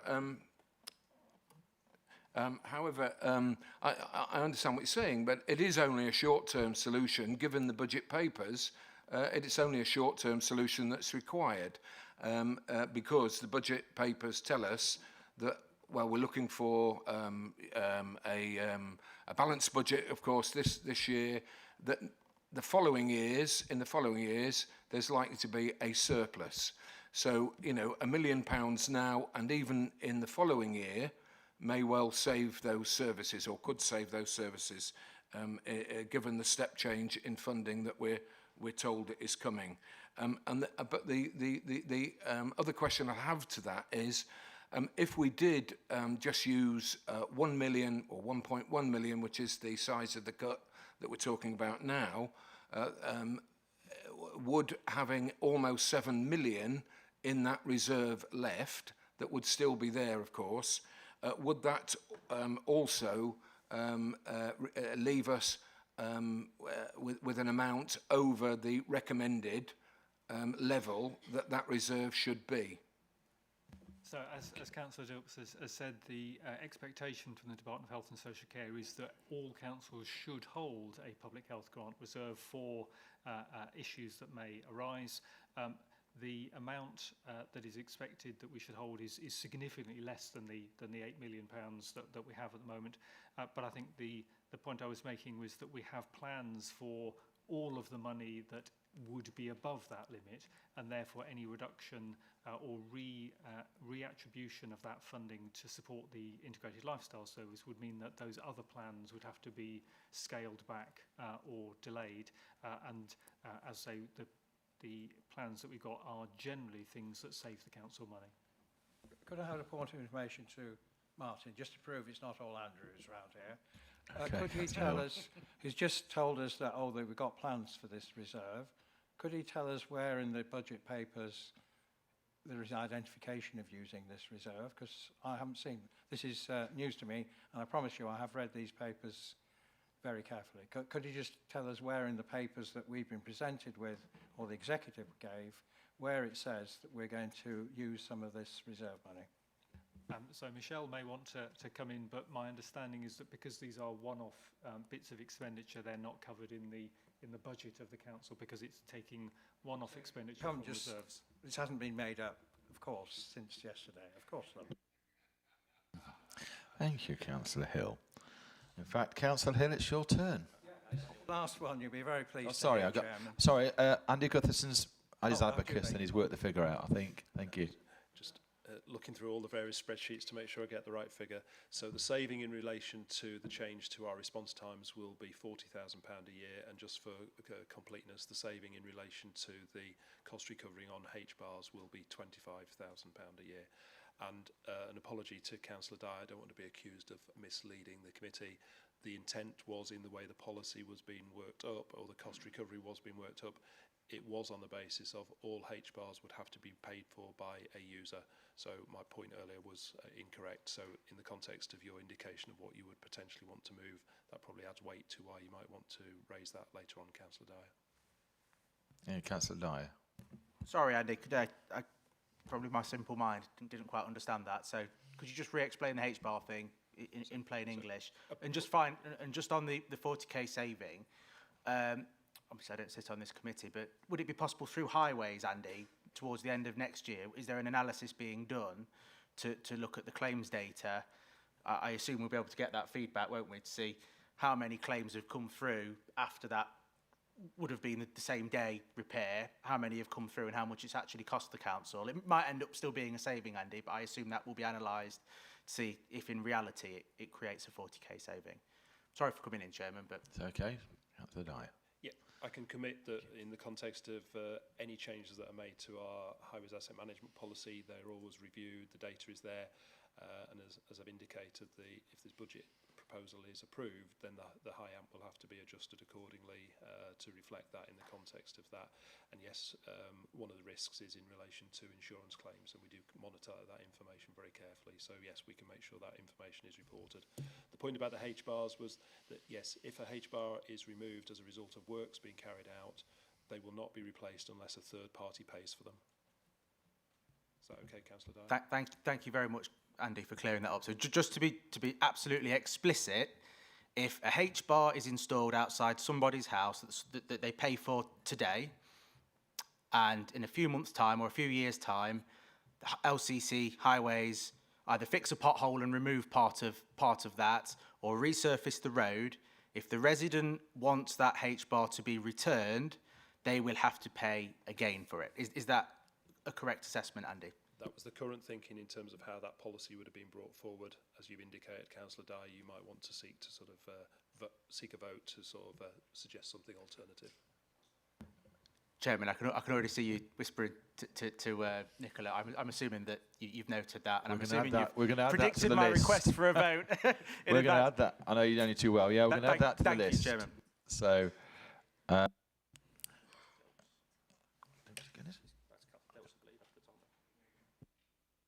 Yes, Councillor Dilks, it's you again. Thank you. I was going to say, it's not just too many Andrews, it's too many Martins. I was going to say thank you to both Martins for their comments. Sorry, flooding. I was looking, I read the papers as well. I couldn't see a lot about flooding, I've got to say. And in last year's budget, Mr. Chairman, in last year's budget, I made an amendment on behalf of the independent group that the council puts £1 million from reserves into a fund to help victims of flooding in a more immediate way. And I'm pleased that amendment did receive cross-party support and was adopted by Martin's administration. And I know some of that money has been wisely used to help victims. And I'd just like to know if there's if that money is going to be topped up to the £1 million. It was only a one-off, I accept that, but it is a very helpful amount that's helping people. And I'd just like to, is there any option for that to be topped up or even, given the experience, even more money put into that budget? Thank you. Michelle, I believe we did have a £1 million fund, but I don't think it was all utilised, was it? Is that correct? No. So £1 million was added into the budget in the Chamber in last February. That it was quite explicit about supporting households that had come out of the recent storm events at that time. I think Matthew's provided some feedback around the utilisation of that, and there's still quite a lot of work ongoing to correspond and contact households that as part of that. There's no proposal in these budgets to touch that reserve or do anything in terms of removing it or adding to it. Okay, do we know what figure's still left in the pot? I think talking off the top of my head now. I think Matthew did On the provide spot. that. I think 300,000 had been drawn down, and there was some plans for a little bit more. Thank you, Michelle, and Mr. Chairman, thank you. That sounds about right, as I understand it. As you say, I have spoken with Matthew, who sort of looks after this fund, and I think it's fair to say the reason more hasn't been spent is because it is, rationed, and they're aware that it is only a limited fund, and that has to be right. And it is by invitation only. It's when we have, when we find out, people have got these particular problems, we talk to them and say, well, actually, there is a fund that we could help, and most of it, I believe, is actually being used for flood prevention. Once you've been flooded, to actually, whether it put a barrier at the front door or whatever, to get that sort of help. I think it is really helpful, and I would ask if it could be looked at again to see if we could top it up to the £1 million. Thank you, Councillor Dilks. I've just found the Michelle. email from Matthew, if that helps. So in summary, so far 22 properties have been approved, committed spend 110, and 14 have already received their first 2,500 grant. £35,000 of completed payment, with 59 properties having applied so far. This sees our project funded spend at 295,000. That was a good recollection by me. And they are surveying costs to be taken into account, which are currently sitting at a maximum projected 36,580 for the 59 properties. Therefore, an overall projected spend is currently at 331,000. But they have had an upturn in the applications for that fund, but it's still working within the £1 million that they've got, I think. Thank you, Michelle. You wasn't far off, was you? Okay. That's right. Thanks, Mr. Chairman. Thank you for that. As I say, I think it is valuable. It's good value for money that we are doing that, helping people with, when you do get hit with flooding. And the point I just make is, floods are going to happen again, whether we like it or not, and so it would be good to have that there. I've got one final point, and it's a different issue entirely, and in fact it's libraries. And page 58, paragraph 3.37, there is a cut to library spending proposed. I have mentioned it to Michelle, and I know she has an answer, but I am concerned that given the fact that 10 years ago, when the county council funds were withdrawn for all libraries apart from 15 core libraries in the county, and the others are now run by volunteers, but with the support of a county council grant of approximately £5,000 a year, which I know is helpful to them. But as far as I'm aware, that grant has remained unchanged and is the same for every voluntary library, whether they open for as little as 6 or 8 hours a week, or nearer the 30 to 40 hours that Deeping's library, I'm proud to say, a voluntary library in my village now, opens. So is there any option to increase this grant, particularly based on performance of number, say in terms of number of books issued, or footfall, or something in that order, and also given the anomalies that we now have between core libraries and voluntary libraries? And the example I'd give is the excellent children's summer reading scheme, and this is a national scheme where they encourage children have to sign up in the school summer holidays to read 6 books through and they come and take the books out, and then they get a certificate if they do it. My point is, that is fully funded if you live in a core area, a core library area, one of the 15 areas. But if you live in my area and most of the rural areas, particularly the villages that have voluntary hubs or libraries, they don't get that funding, and they have to do that through fundraising. So I'm just asking if there could be any help for them. Thank you. Thank you, Councillor Dilks. As far as I'm aware, there is no proposed reductions to any of the library service budgets. In fact, there are some pressures in there. The only thing that was discussed, and I can't actually find it in the papers at the minute, was removing one of the a contingency in the budget that was there for a hub that hasn't happened. Andy can probably expand on that. Yeah, so I think, forgive me, I can't remember, I haven't got it. Oh, yes, I have. It's actually I think it's a removal of reducing the library hub contingency by, I think it's £65,000. What I would say, Mr. Chairman, is that £65,000, I appreciate is a saving and could be used really, to help core libraries by, they haven't had even an inflation or any sort of extra support for 10 years, and they do, they do a really good job. They are our libraries in village areas particularly, but thank you. Thank you, Councillor Dilks. Sorry, Andy. So if I can just clarify, Yeah. the proposed reduction in the budget is the contingency that would enable more hubs to be established. Since the review that Councillor Dilts is referring to, we've had, I think, 2 requests for additional libraries, which were never then followed through in the context of those communities not being able to either find the buildings, get volunteers, etc. So since the model was put in place as the way it is, the number of hub libraries has effectively remained constant, and that's why we don't believe there's a need for that contingency budget. The question that Councillor Dilts is asking as to whether that can be reallocated to increase the grant to all libraries is not a matter that is being considered, and that might be something which the committee wants to consider in terms of their feedback to the executive. Okay, thank you. I'm sure that's been noted. Okay, thank you very much.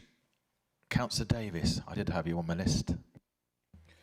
Just 2 more questions for me, thank you, but I'll do them one at a time. Thank you, Mr. Chairman, for your indulgence, and well done for steering the conversation away from libraries with Councillor Dilks in the room. Yeah, please don't do that.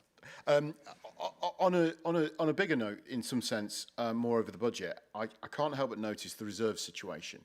In particular, the in-year transfers and the in-year expenditure on things like the ICT budget, and I know we've got that later on in the meeting, but for an overall reserves position to drop from about 200 million to about 130 million, including what appears to be, and one of my specific questions is the school's balances reserve, what is actually happening there.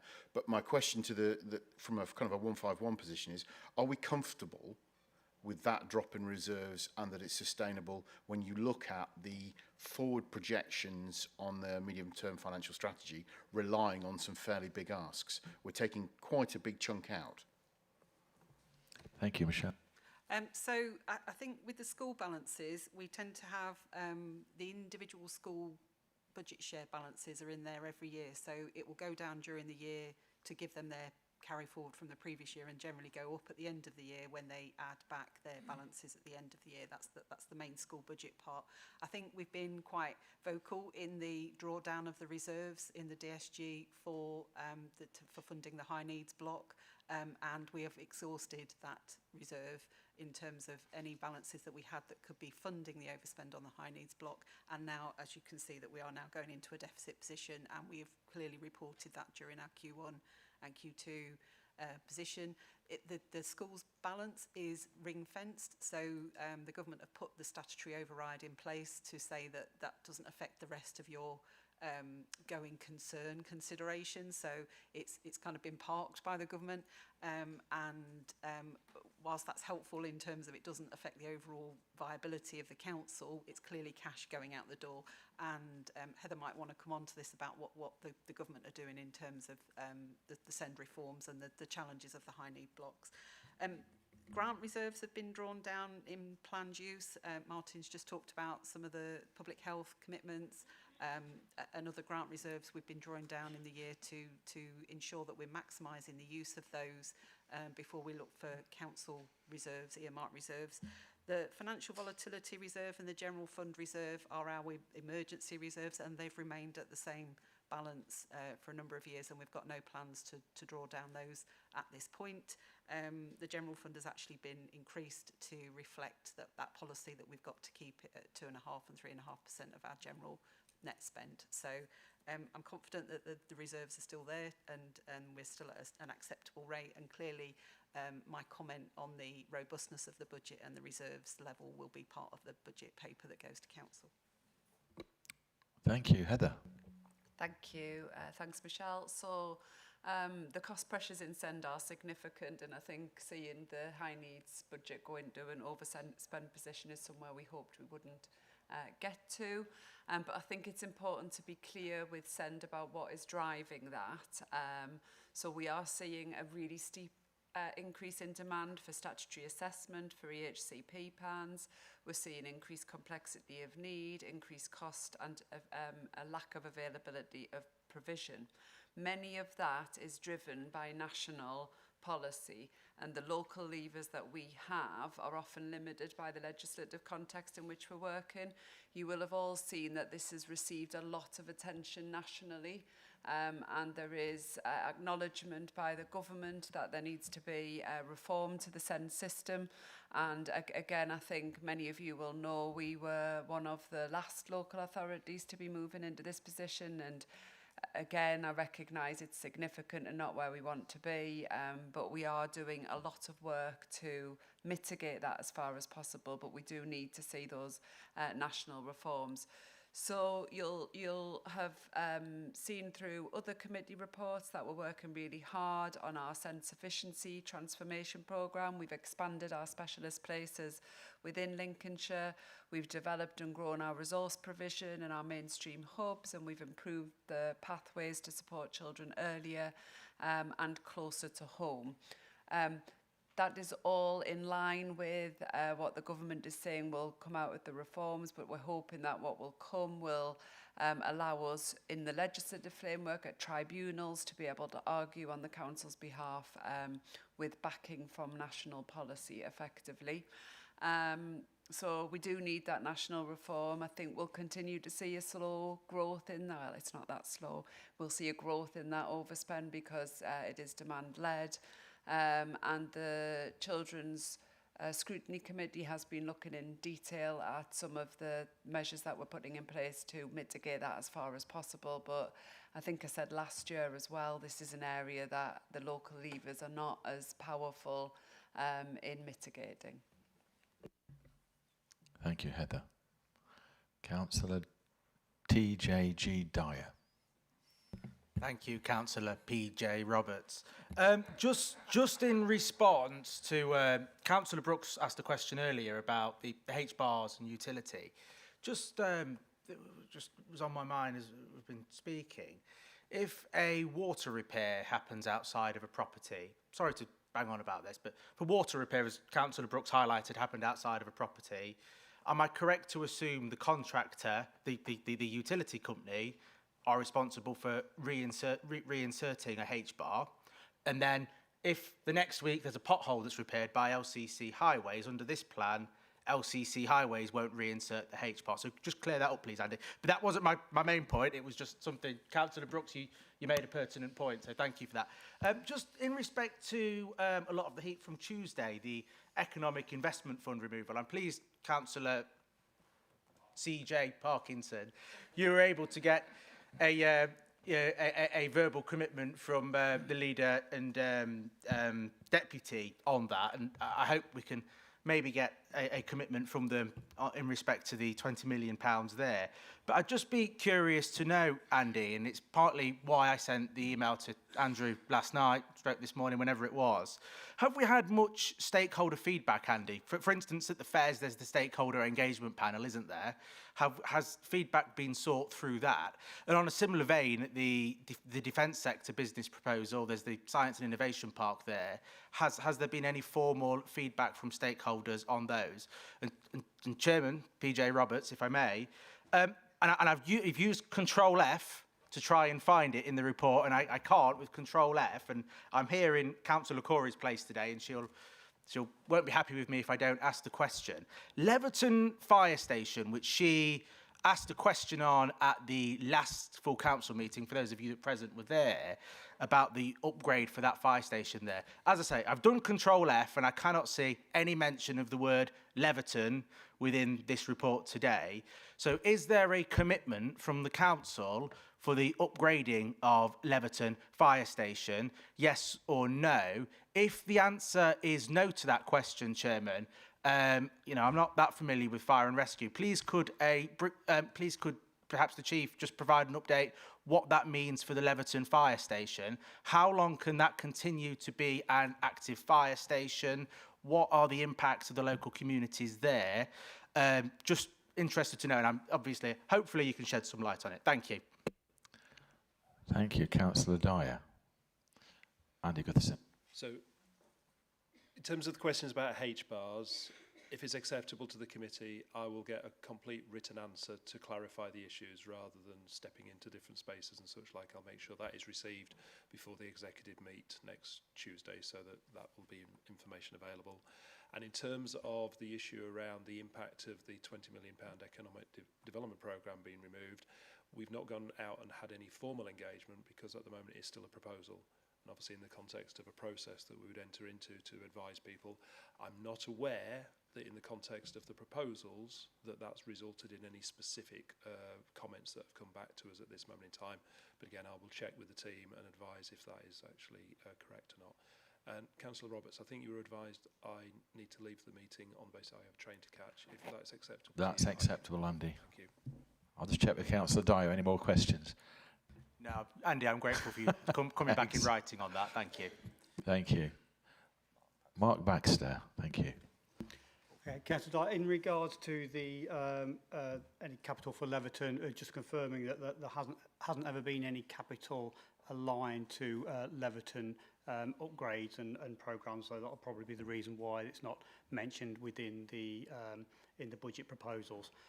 In regards to the wider implications of Leverton, and I'll say this with all of our fire stations, we are going through a wider response model review, and we're working through with external agencies to have a data and evidence-led review of what our response models would look like in the future. So once we get that data through and we've got some recommendations, we'll be able to present that through Council.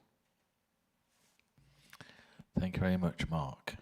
Thank you for that, Chairman. Just in respect to the actual fire station at Leverton, Mark, what is the lifespan on that station? Do we have a time frame on how long that's serviceable for? Because if it's not in the budget for this year, that'll be at least another year that an upgrade can't be had. So what's the lifespan? So once the budget has been finalised, then we'll have an indication of what budget is or is not allocated to Leverton. We'll be able to review that position at that moment in time. At the moment, I haven't got a specific date on the lifespan of the fire station. Thank you very much. Any further questions? Councillor Hill. Just on that, I do think there is an amount in the budget for repairs to the current Leverton fire station. I did read that somewhere. A positive note, obviously we talked, I think Councillor Delps talked about the £1 million. I would welcome the extra money that has been put in this budget for flood defence in general.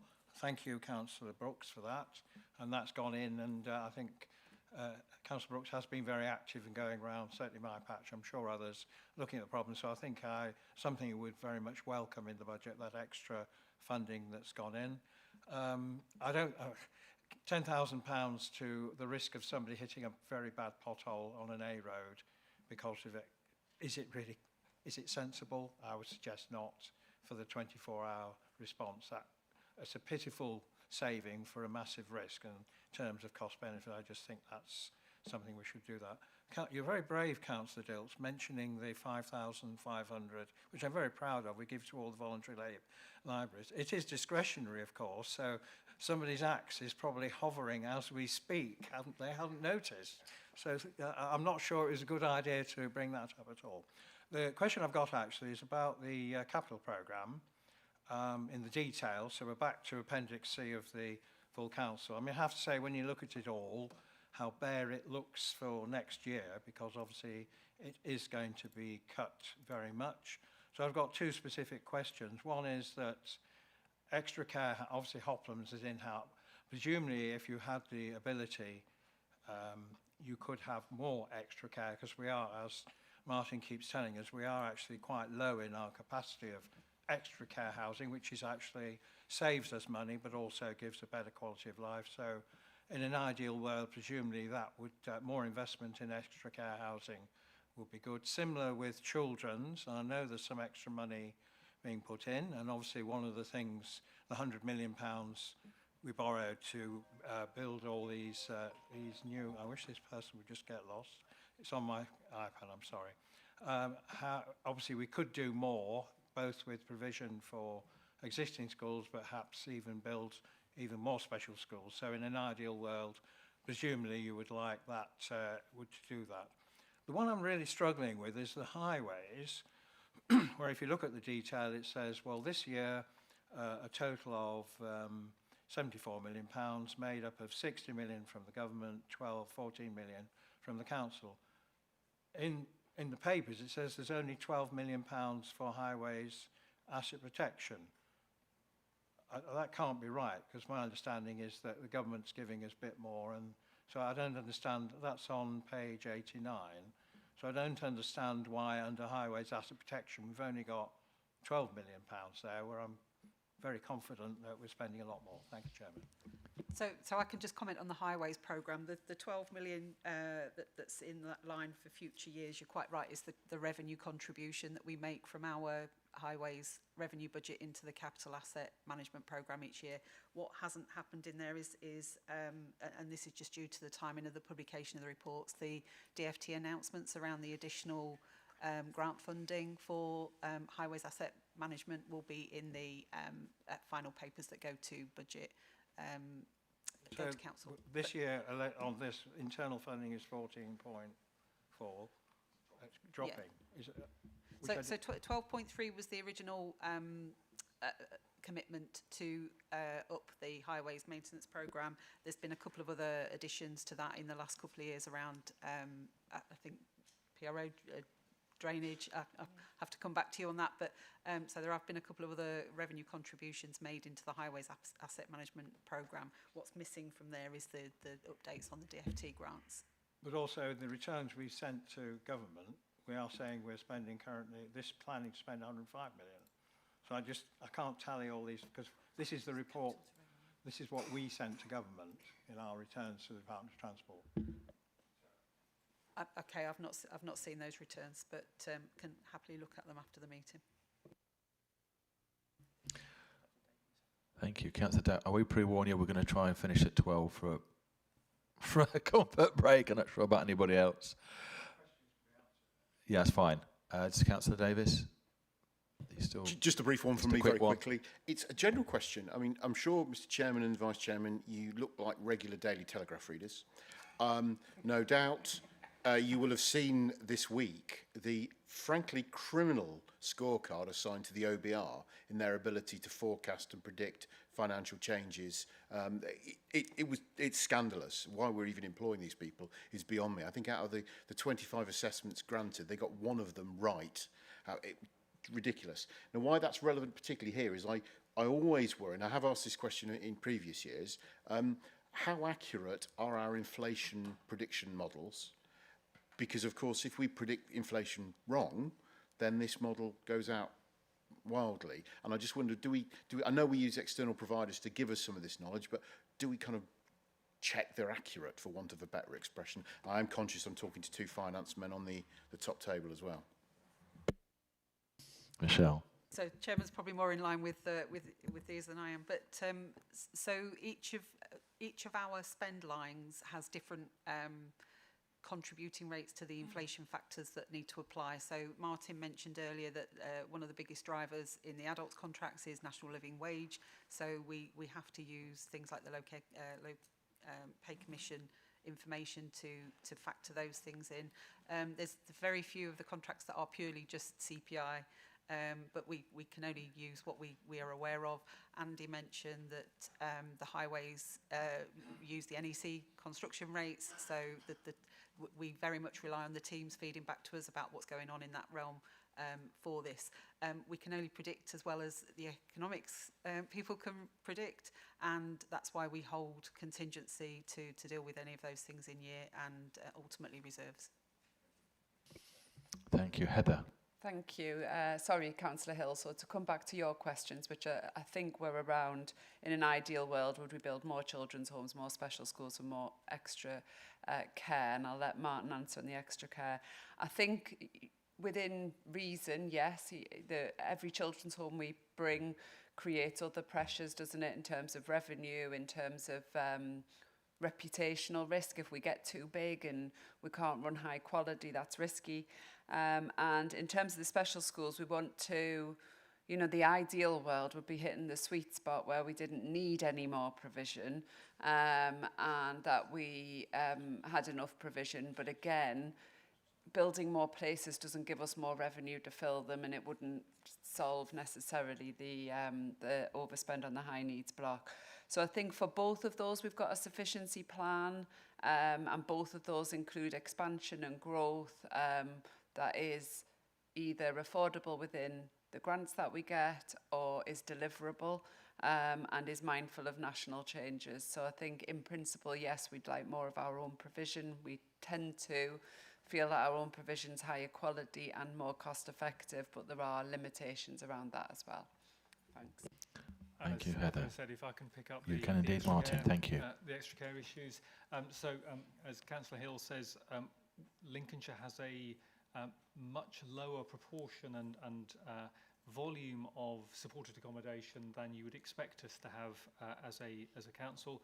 We've been able to do some work over the last few months, which has really been able to clarify that position significantly more firmly than we were able to in the past, and we're therefore able to not just make broad assessments across the county as a whole. We're now able to make assessments of future demand and indeed current demand and capacity by age cohort and by district, and those confirm that we are very significantly less in terms of supported accommodation than you would expect somewhere like Lincolnshire to be. We're therefore working to explore the opportunity to bring forward a number of schemes in that area, and we've been talking to the market in terms of what it is that would make a scheme attractive to them. Members will be aware that the County Council cannot deliver a supported accommodation scheme itself because you have to be a registered housing provider, which obviously this council in its current form is not, but post LGR the position might be a bit different. Some of the feedback we've had from the market is that capital contribution from councils is actually of relatively limited interest to them. What they are much more interested in is the confirmation of the revenue support during the lifetime of a programme. So a facility might cost £5 or £6 million to build, but it might have an annual running cost of 2 or 3 million, and it's a 30 or 40 year programme, a 30 or 40 year lifetime. So you're looking at maybe 100 million for the running cost of the building over its lifetime, as opposed to a few million for construction. And the feedback we've had from providers is that they're much more interested in the agreements we make about guaranteeing that revenue stream. So at present, we're in a position where yes, potentially we could bring forward schemes where we could use more capital, but as I say, the interest from the market is much more in the revenue area rather than the capital area, and therefore having a little bit of additional capital probably wouldn't make that much difference. It's the revenue that's the key issue. Thank you very much, Martin. Thank you very much. Well, there's obviously loads of other sections we've not actually covered yet. So on the need for a comfort break, what we'll do before that, we will vote on the recommendations, which we'll pass over to the executive. If Nikki would like to go through them. Thank you, Chairman. The recommendations that are in the report to the Executive are set out at page 20, so the recommendations that are going to the Executive, and you've had an opportunity to comment on them. Members have discussed a lot of things during this debate, and they have been captured as part of the statement that you'll provide to the Executive. But there were 3 areas that members indicated that they wish to take a formal vote on to see whether they wish to recommend that to the Executive as changes. So the first was to do with the Grantham High Street £2 million, and there were 2 different proposals that were put forward by members, which was that there was either a comment indicated within the report that gave a commitment, or to reinsert a budget line. Okay, so it's whether you would like a proposer, a seconder, and to take a vote. Proposer Davis. Sorry, can I just clarify, with the motion that's obviously being moved, or the points being made, Andrew, in terms of moving forward, including it as a budget line, is that feasible for a future budget, or is there a better way to actually get that reassurance from the leadership that they're happy to look at this project. So mindful not to step on the toes of our new Section 151 officer, clearly she will have a view on that. To start the ball rolling on that comment, obviously, you know, at the heart of some of these proposals before you today related to the capital budget is around you know, limiting future borrowing exposure. So that's a clear political direction from the new administration. I mean, for information, all you need to do is put it in the future. It's a capital programme, 2 million, and the economic. You just have to put it in future capital. But obviously, then that will have to be accounted for in terms of how it's going to be paid for. I was just about to get to that point, and I think there's an identification of how it would be funded. We would always put in the papers whether it's to be funded by borrowing, which goes against that political direction, and therefore there's an alternative identification of a funding means of that figure. That's the issue at play. I don't know if Michelle wants to add to it. I think you're right, Councillor Hill. Adding it back into the programme at a later year means we're not borrowing imminently, but what it does do is it increases our capital financing requirement, and that was obviously the 800 million that was being quoted, and that's our total the leader quoted incorrect. The capital financing requirement that was being quoted, and the ultimate aim is to reduce that exposure. Putting it in the programme with an expected external funding source is absolutely something we can do, and I think that could be fed back to the executive about whether they're happy for it to be in the programme, but with an expectation we will look for other funding sources to fund it in future other than borrowing. Okay. So can we move forward with that recommendation as opposed to the two different recommendations on the same issue? Can we move forward with that as the one, if other members are happy to move forward with that? As a budget line in the capital programme for a future year, as opposed, because at the moment we've got two different recommendations. I think I'll go with Kane. I think for the sake of ease, rather than having two votes over making a comment to the executive and then making a recommendation, we may as well just make the recommendation for it to go into the capital programme for future years. It makes more sense to me rather than two votes on the same issue. The problem with that is the other committees have been advised they can't do that. So I'm totally confused now on terms of what we can do.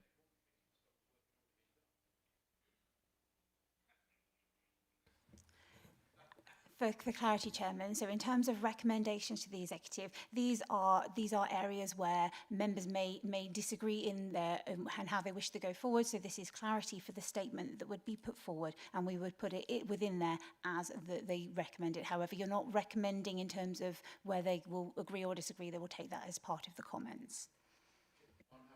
Davis. Okay. Okay, that's fine. Should we go for a vote then? Those in favour of but going into a future budget, what Kane said. Those against? Any abstentions? Okay. Excellent. That recommendation will go forward. The second recommendation that was put forward was to do with H-bars, and there was a line on page 78, so there was mooted whether to remove the line that was there, to remove the potential to recharge, or there was also a proposal to review policy to protect residents from costs incurred as a result of council works. So it's whichever members would like to put forward. Could you just repeat the second one, please, Nicola? Yes, of course, that was a recommendation that the policy would be reviewed to protect residents from costs incurred as a result of council works. I mean, my point was for it to be removed, not reviewed, Nicola, from the budget. That will be my proposal that I'm happy to propose to committee, is that we remove that. So, i.e., if LCC remove a H-bar, they reinstall it. Can I just say on that, so that's only if LCC move it, not some gypsy that takes it away. I think as cleared up by Councillor Brooks and Andy's response, he's going to come back to us, isn't he? So I don't want to say something he hasn't. I think the assumption is, if my deduction from what Andy said is correct, and I'm happy to be correct, and I wouldn't want to be put on the record misleading the committee, was that utility companies would reinsert that line. So and that would be for them to do. Okay. So on that basis, Chair, that would be the removal of that line that is on page 78, to which I referred to begin with, and you've had a proposer and a seconder. Okay, shall we have a vote? On those points, yeah. Just on, we're doing them individually. I think we've got one more, haven't we, after this? Yeah, do them individually. Are those in favour? Are those against?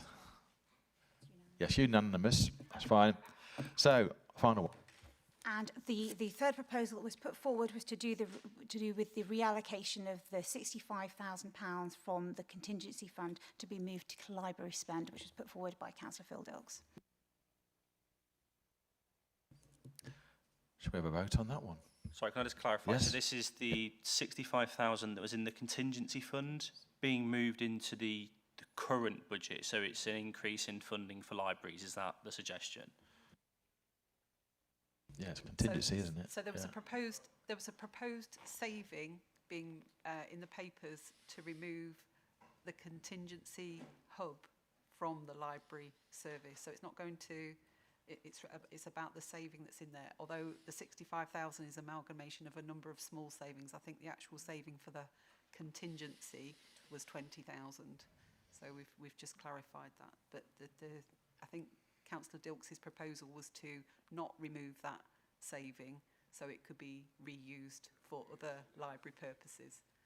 So I think that's that's what you're voting on, that you recommend not reducing the library budget by £20,000, which is the hub contingency. So it's £20,000 to be clear, right? Okay. And using that to be recycled back into the library service. Okay. Have I got that right, Councillor Dilks?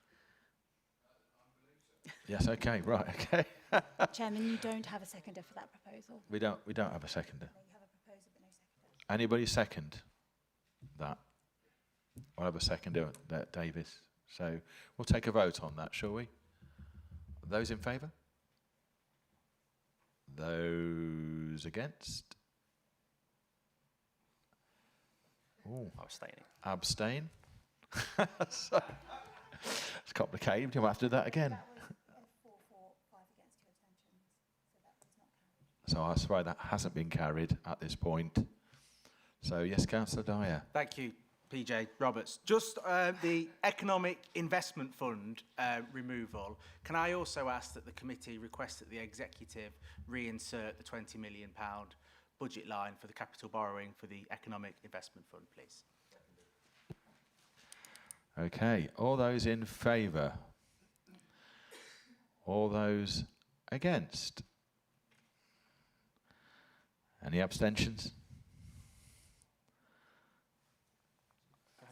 That's not carried either. Chairman, I recommendation. I don't want to speak on behalf of Richard and Martin, but can it be noted that how I voted on that, please, for the agenda? Okay, was the 3? 14. Okay, thanks very much, everybody. That was only the first part. We are going to... Yes, sorry, Councillor Dilks, yes. The first one was not carried. I thought that you were indicating that you were happy to use your casting vote. That's not what happened, is it? No. I don't believe so. No. It was a 4-4, I thought. And yeah, I'll just pass it off. But do you have a casting vote in it?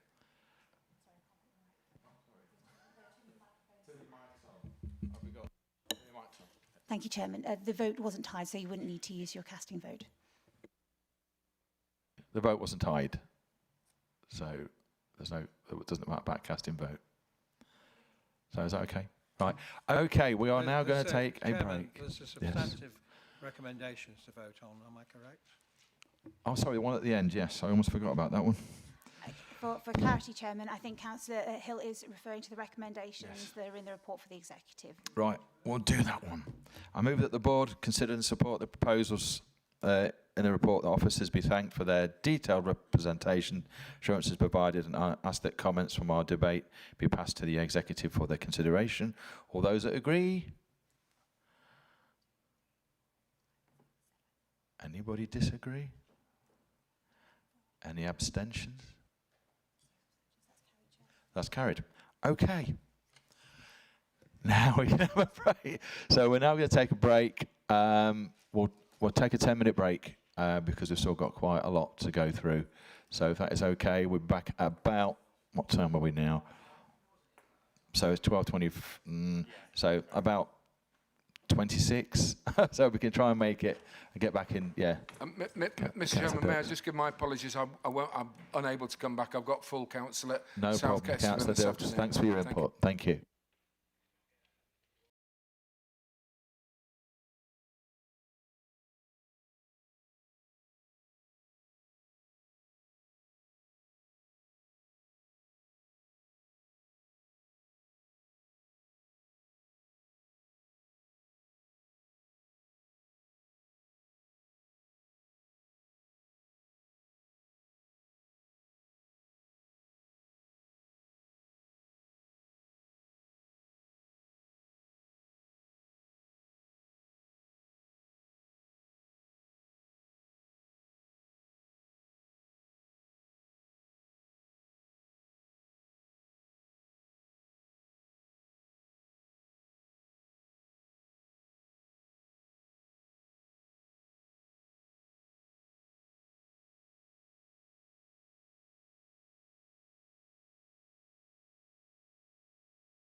Right, okay, we're going to start on to section 8. Service revenue and capital budget proposals for 26-27. This scrutiny report, which can be found on pages 135 to 142 of the agenda pack, outlines the Council's service revenue and capital budget proposals for resources and corporate services for the next financial year 26-27, prior to further consideration by the Executive on the 3rd of February 2026. As per actions required, the views of the Board will be reported to the Executive ahead of this meeting. The report will be presented by Adam Hopley, Strategic Financial Lead of Corporate. Thank you, Adam, for your patience. Thank you, Chairman, and good afternoon. As part of the budget setting process, each scrutiny committee scrutinises the budget proposals relevant for their area. OSMB performs this role for resources and corporate services, excluding corporate property and procurement and contract management, which are now within the remit of Growth Scrutiny Committee. Therefore, I am here to present the Service Revenue and Capital Budget Proposals 26-27 report, which enables OSMB to scrutinise the budget proposal and associated adjustments for the remaining areas. Michelle has just presented the Council Budget 26-27 report, which sets out the budget position and wider context for the whole Council. The report I am presenting also contains some of this context and is especially relevant when considered as a standalone item. The report sets out the proposed change in revenue budget by service area as set out in Table 8 on page 138. This incorporates cost pressures totaling 0.2 million, cost reductions and income increases amounting to 3.3 million, in addition to other changes amounting to an increase of £2.8 million in the budget. All adjustments net to a decrease of 0.3 million in 26-27, and the changes are explained in paragraphs 1.20 to 1.22. The report also sets out the proposed capital programme for IT within Table B on page 140. The programme reflects planned investment over the life of the capital programme amounting to 23.6 million.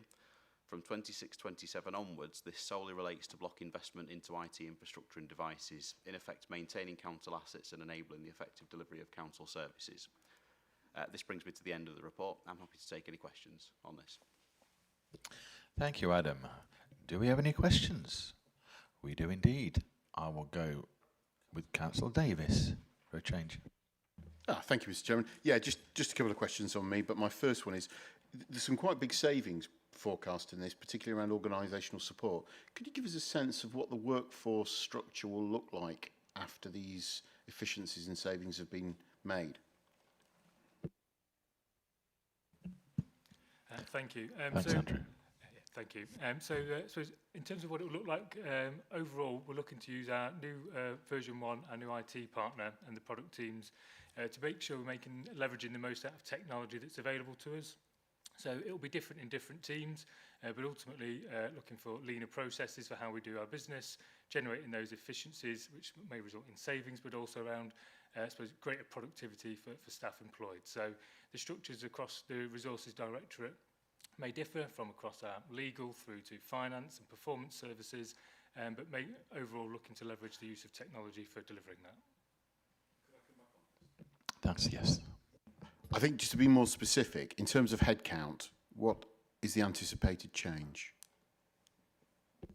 In terms of actual headcount overall, there's I suppose not a direct figure that I have available today. That's some of the work that's now carrying out through the work that we're doing with the IT product teams and also service leads. We have estimates in terms of what we feel we should be able to realise as part of that work. In some areas we are carrying a number of vacancies already in anticipation of that, where we're already harnessing the technology that is available to us today, and also in response to changes in work requirements. So across different services there are a number of vacancies that we are holding on to, but the future total headcount is the work that we'll be carrying out over the coming months. Thank you, Andrew. Councillor Cullen. Thank you very much, Mr. Chairman. My question is to the capital section of the item. It proposes further investment in assets such as Lincoln Castle, drainage schemes, fire and rescue fleet, while also highlighting rising construction and highways inflation. I would like to ask, how are we mitigating risks to the delivery of capital projects, and can you offer the board assurances that a robust method is in place to determine potential need for pausing or scaling back such projects? Thank you very much. Thank you, Maggie. Now, this would normally go to Andy Gutherson, I would have thought. And, oh, in fact, Michelle. I can try and... So if you're referencing the capital programme as a whole, I think each part of the programme has different approaches to managing risks. So a number of our major schemes will have risks built into their overall budget, and clearly estimating the exact cost of a bypass 10 years ahead of it starting is quite difficult. So as that scheme is delivered, the risk pot reduces as we become more aware of what the actual costs are. Also, to provide some assurance, those major projects have governance boards in place which regularly look at the costs and the risks around the delivery of those costs. In terms of how we deal with those risks as they come up, we look to work within the budget that's been provided. If that's not deemed to be enough or satisfactory, then we will look to review that when we come to setting the budget for the following year. So that's why we have a 10-year programme in place, so that we can constantly review and rephase those budgets and look then at the total programme and see how we prioritise. Quite a lot of the budgets relating to resources are contingency, so obviously got not in contingency, but they're capital maintenance type projects, and you just have to adjust the level of work that you're doing to fit within the budget that you've got in those remits where you've got maintenance programs. So Tom can talk to you about the priority of work that they have in IT, property, and other services will obviously have priority work that they deliver to make sure that they work within the budget envelope that they've got. I'm not sure if that's answered your question, but hopefully it helps. It has. Thank you. Thank you very much. Thank you. Thank you, Mr. Chair. Thank you very much. Councillor Hill. I've just got two questions, really. When you actually look at back on the Appendix D of the exec papers, I think there's over £1 million where it just says, if you add them all up, service operation efficiencies, and I thought I was going to say £500,000, but frankly, if you add them all up, there's over £1 million worth of IMT, for example, 322,000 service operational efficiencies. So I agree it's not appropriate that we look at every pound, but I have to say that would seem to be, more detail should be required. So I probably could ask someone just to give a flavour, it's probably Michelle, give a flavour of what all that means. And the second one is the 2.7 million for product teams investment. I know this is a previous decision, but could somebody just explain what exactly that money is to be spent on? Is it consultants? Is it IT or what? So those two questions, please, Chairman. Thank you. Michelle. So if you want me to come to the first one first, I think I mentioned when I introduced the paper for the whole council that there are a number of lines that say service efficiencies, and this is the work that we've been doing through the year with all the heads of service and the service managers to look at things like vacancy management and contracts and things like that. I made the point that we haven't been explicit in the detail in the reports because clearly there's processes we need to go through in terms of if it affects any structures or any contractual arrangements, then that needs to go through our due process and governance to put those things into place. So if there's any decisions that need to come on the back of those, they'll come through the normal processes, but actually being quite explicit about it's a level of detail that would be quite difficult to add into the report, but also it can preempt some decisions that haven't been made yet. And Tom, I'm sure, can help with the question about the product teams. Okay, thank you. Tom. So we'll come on to it later in my paper, but of course members will be aware that we've just transitioned successfully on November the 19th to the new version 1 strategic IT partnership, and that transition has gone very well. As part of the contract that we put in place, members will also recall that we look to expand the nature of the partnership that we're putting in place above and beyond what we had in situ with Serco. And a key element of that was looking to drive the exploitation of technologies that are now becoming commonplace both in the public and private sectors. Members will have heard a lot around AI, automation of processes. We've built out 5 teams to focus on those key areas. And if I give you just a brief summary of what those teams are focused on. I mean, obviously I don't want Tom to have to repeat himself, but do you want to defer it till the paper? But I'm quite happy to take the question now, or we can get a bit more into the detail with respect to IT later on. I just want to know, is it consultants or is it hardware? So mainly it's going to be software, Councillor Hill, and it's going to be the support. Of course, it's an ongoing long-term relationship, you'll be aware, so this isn't somebody coming in and out of the organisation, leaving us with a PowerPoint presentation and then leaving. This is about long-term sustainable change and adoption of technologies in the fabric of how we operate. So a huge amount of work going on with our customer services centre at this point in time.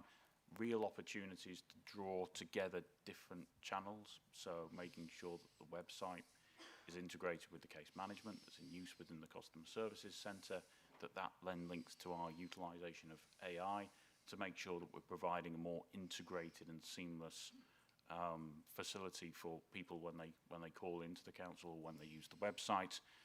By doing that work and aggregating on a common technology set, we provide us the opportunity to draw out savings from our licence base, but we also provide those benefits in the context of making sure that people have got an integrated mechanism by which they contact the council via digital means or indeed face-to-face.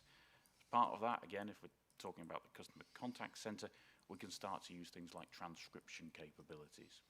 So agents are empowered, people are empowered to do a better job in terms of capturing the information that's being relayed to them through a telephone call. They've also got the ability then to summarise that information much more quickly and in a more expedient manner to allow them then to take more calls and to be more productive. And that's just one example. If we look at business support, real sort of ideas coming forwards from that area of the organisation with respect to how to use AI and automation technologies. And briefly, we're sort of summarising those opportunities and starting to build out a prioritised backlog around things like people operations. Well, what does that mean? So DBS vetting and administration, starters, levers and movers, administration around learning and development as an example. We're looking at partner and community operations through the exploitation of these funds, looking at schools clerking administration. We're looking at how we provide access and reception facilities at different places. We're looking at digital post room and records management. We're looking at the use of optical character recognition within that. We're looking at the post intake, and we're looking at mechanisms by which we can communicate with people, and where appropriate, it won't be in every instance, communicating them with via digital means. We're looking at administration around meetings and utilising AI to capture meeting notes and to be able to reduce the time that is spent on meetings, but also other areas of interfacing.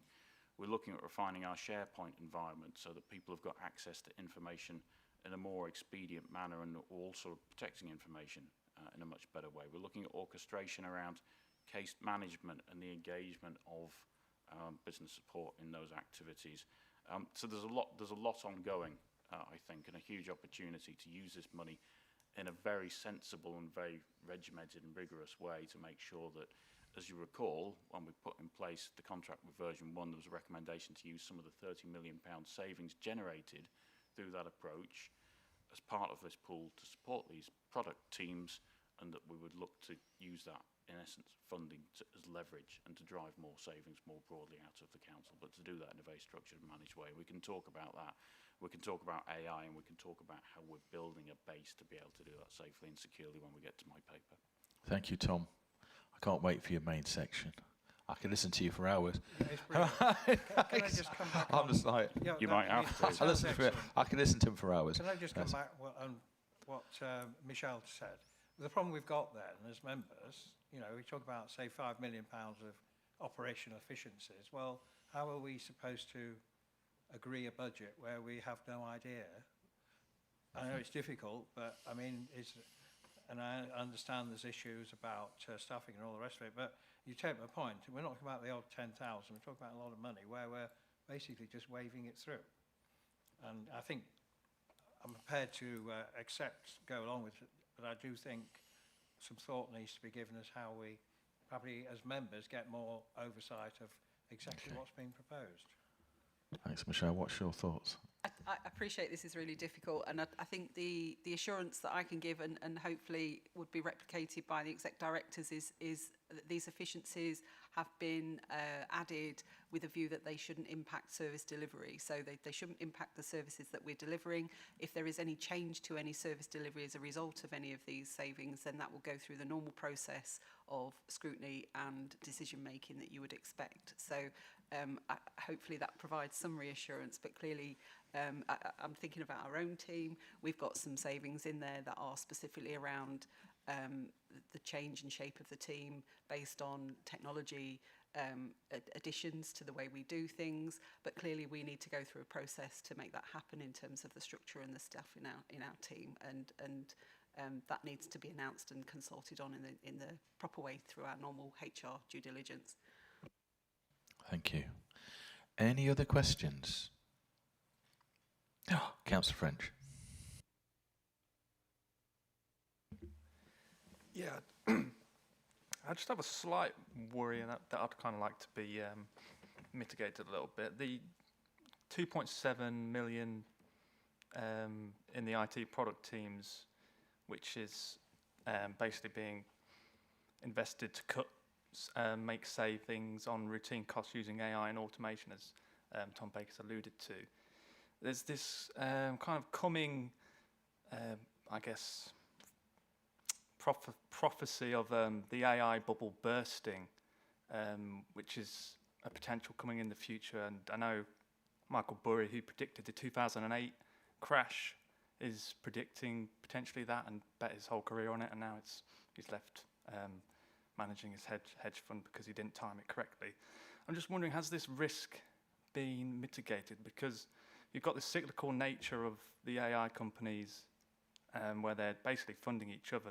OpenAI gives money to NVIDIA, NVIDIA gives it to Taiwan Semiconductors, and there's a whole cycle of money that's essentially alluding to an overestimation of the value of these companies, which could mean that if the bubble bursts and companies go bust, that we are footed with a cost, which may not have been seen yet.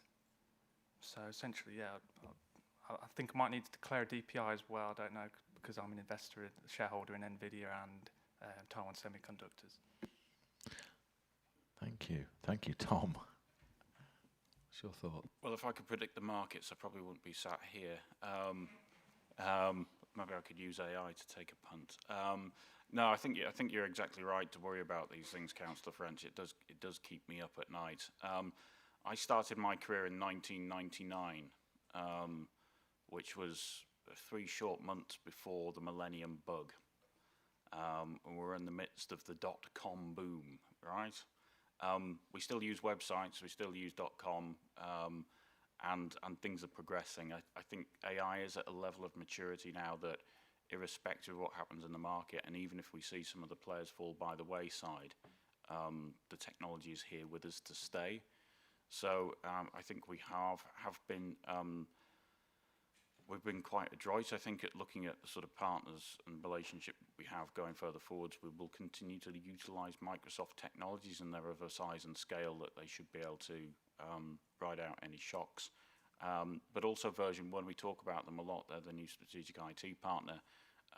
They were one of the first 100 organisations in the world to obtain the ISO certificate for artificial intelligence management systems. Okay, so they're really among a very small number of organisations globally that are sort of really investing in making sure that, you know, not only do they use and support customers with good use of AI, ethical use of AI, that it's based around security risk management, but they're also taking that view more broadly across that landscape and across what some of those changes might mean. If you have time after this, I'll have a chat to you about Q-Day, which is the day that quantum computing will become mainstream, at which point we'll have huge cybersecurity challenges and issues as encryption keys will be able to be cracked by quantum technology. So earliest estimates, 28, 29, 30, with respect to when that might be a thing. So we are looking to take that sort of wider risk view, and the cybersecurity team are focused on these things that might seem a little conceptual and ethereal even at this point in time, but we are taking a view into the future as we improve our sort of cyber and risk management stance. Thanks, Tom. I'm a bit of a geek. I can listen to it all day. Thanks very much. Councillor Hill. Sort of doing item 10 now, so should we do it? And then coming back to Councillor French's point, I did read somewhere that part of the AI, I won't call it hype, ambition, is for every, I did read, for example, they're finding that every 10 hours saved, 4 hours are spent checking that it's just right and the other issues. So probably the benefit you'll get might be half what is claimed. So I'm just, the question I suppose asking Tom, are we as a council realistic in our expectations of the savings that AI and new technology will bring? Tom. So I think we're right to ask these questions at every step of the way, and what we're looking to do is to build out a governance mechanism that allows us to constantly test. We're making some investment as part of, again, you'll recall we came forward with a paper that not only covered off the new IT partnership, but also looked at the IT function and structure. As part of the new structure, we sort of moved away from sort of, maybe skills that were sort of commonplace a few years ago, and we invested in new capabilities to do exactly what you said. So we've now got a dedicated member of the team that is focused purely on test management. What we've also got is, within the product teams, embedded business analysis capability. So we're looking to define what we're doing at this point in time, we're looking to define what we're doing in the future, and we're looking to make sure that we've got the right benefits profile in situ to allow us to be sure that we are actually making those savings. So AI is one part of the quotient. Simply automating repetitive processes is another thing. Making sure that we've got the right interface between systems so that systems can push information back and forth rather than having somebody sat on a chair in between keying information back and forth is another part of what we're doing. So AI is an element of the wider portfolio, but it's not in its totality, and I'm sure Andrew will be holding me to account, and yourselves more broadly with respect to make sure that we get the investment return from the 2 point. Thanks, Tom. I think when we come to your section, you won't have a lot to say, I don't think. Right, right, okay, Councillor Parkinson. Thank you. It's a question for Michelle. I'm sure she'll appreciate it. The current economic climate is quite peculiar in terms of we have a Bank of England cutting rates into rising inflation, which creates quite a strange economic market for a lot of people.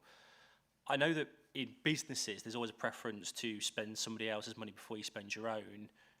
Is there a cut-off point for us where we look at our internal borrowing and say, actually, we no longer have that risk appetite and we'd rather look at external at that point? Is there a specified point, or how do we sort of assess that risk? Okay, so we seem to have veered back onto the last paper, and I've sent Karen back to the office to get on with some work, who is our Treasury Manager, to cover these things.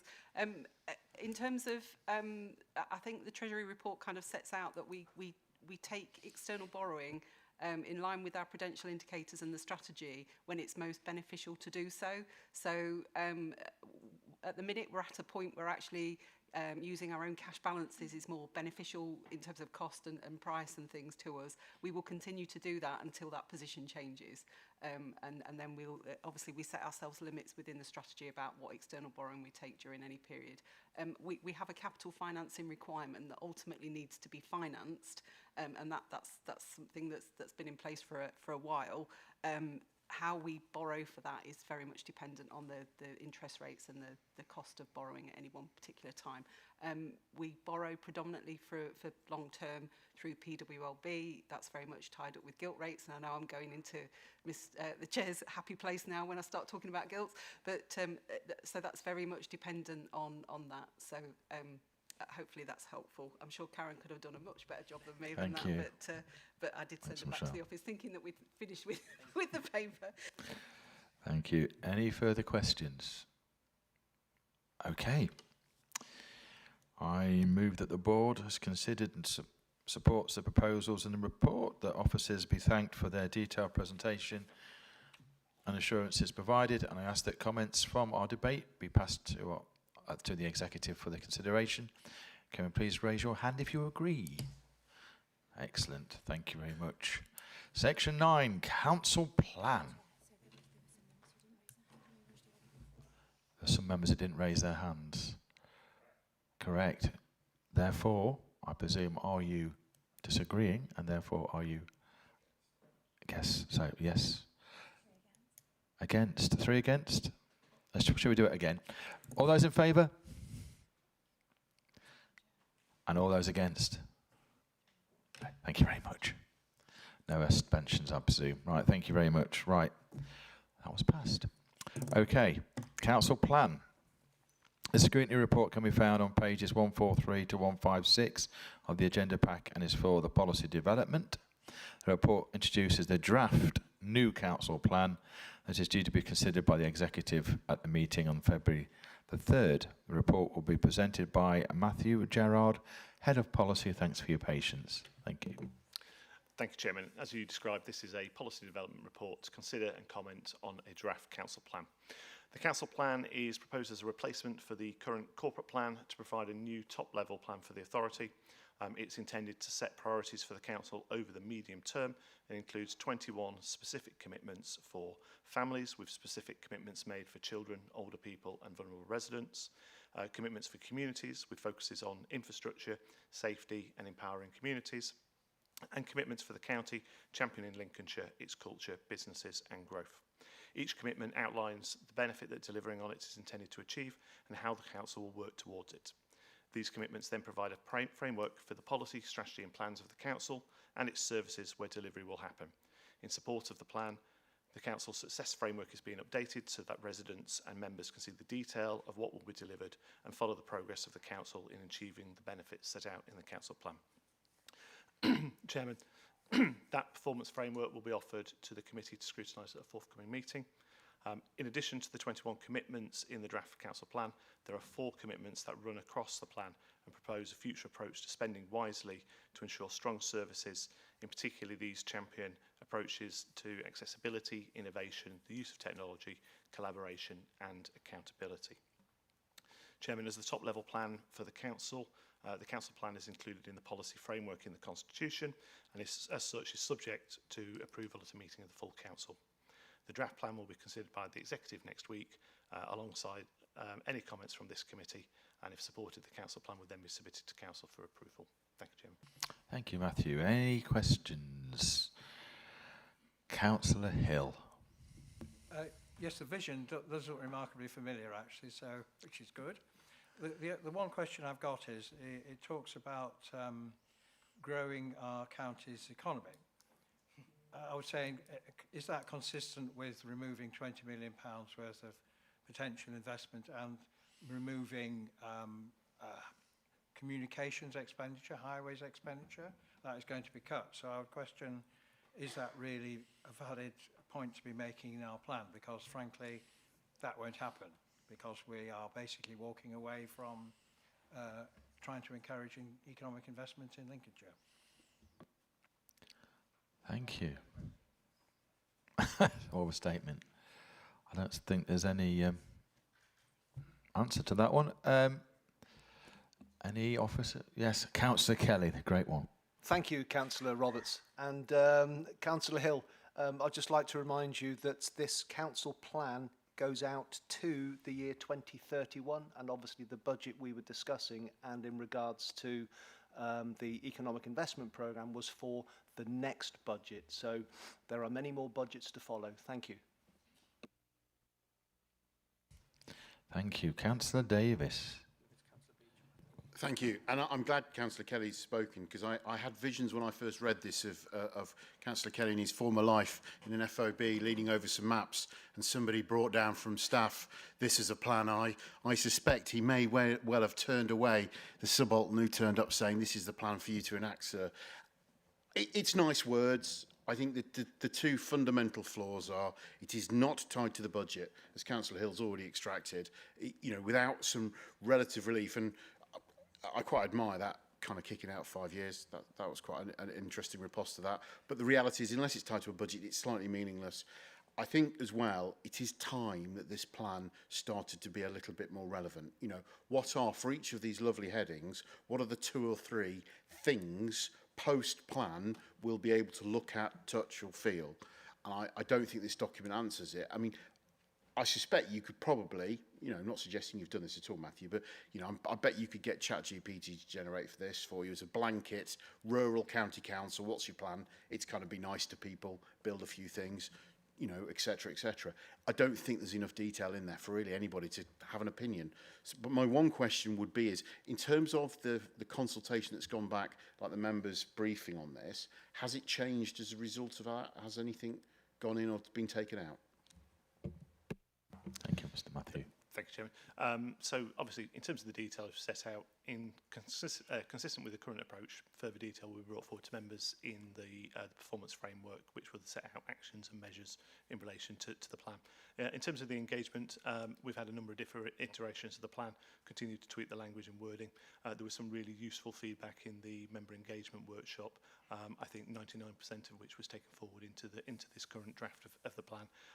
And just to highlight again, the plan that's going to the executive next week, in that one, it's only a simple change, but there are some different images in that one, and the eagle-eyed members will have spotted that already.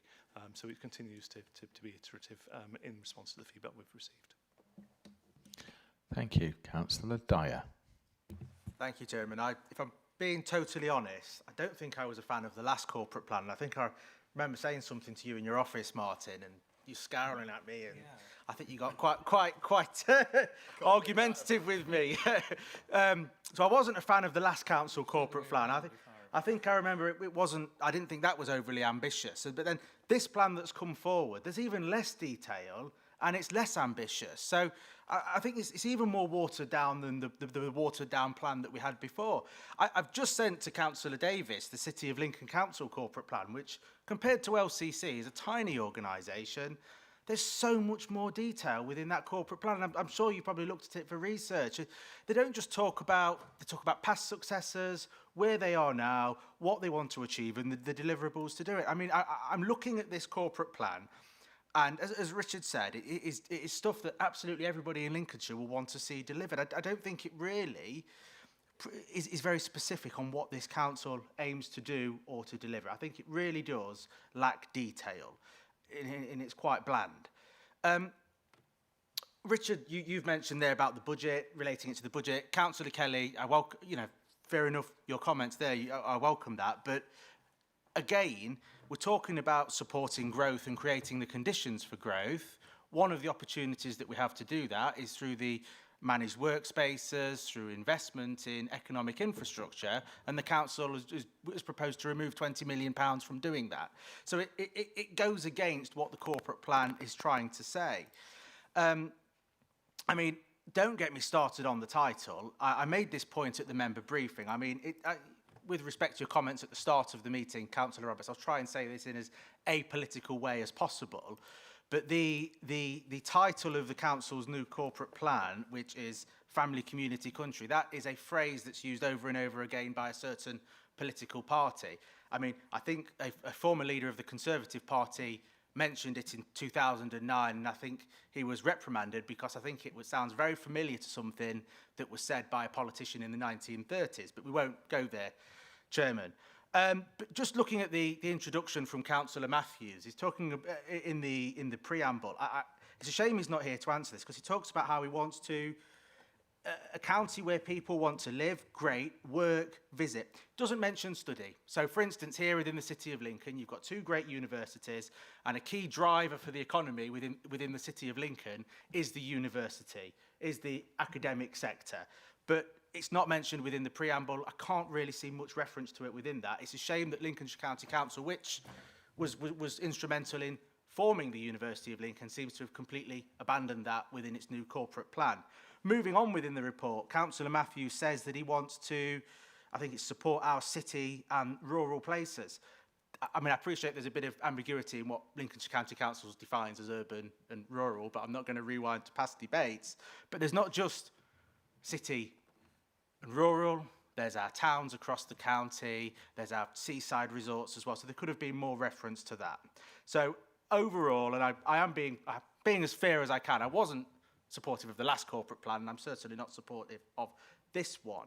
But my substantive point is the performance indicators that are going to feed into this plan, because I think that's really important for not just opposition members, but all members of the council having the opportunity to scrutinise the administration on their delivery of this plan.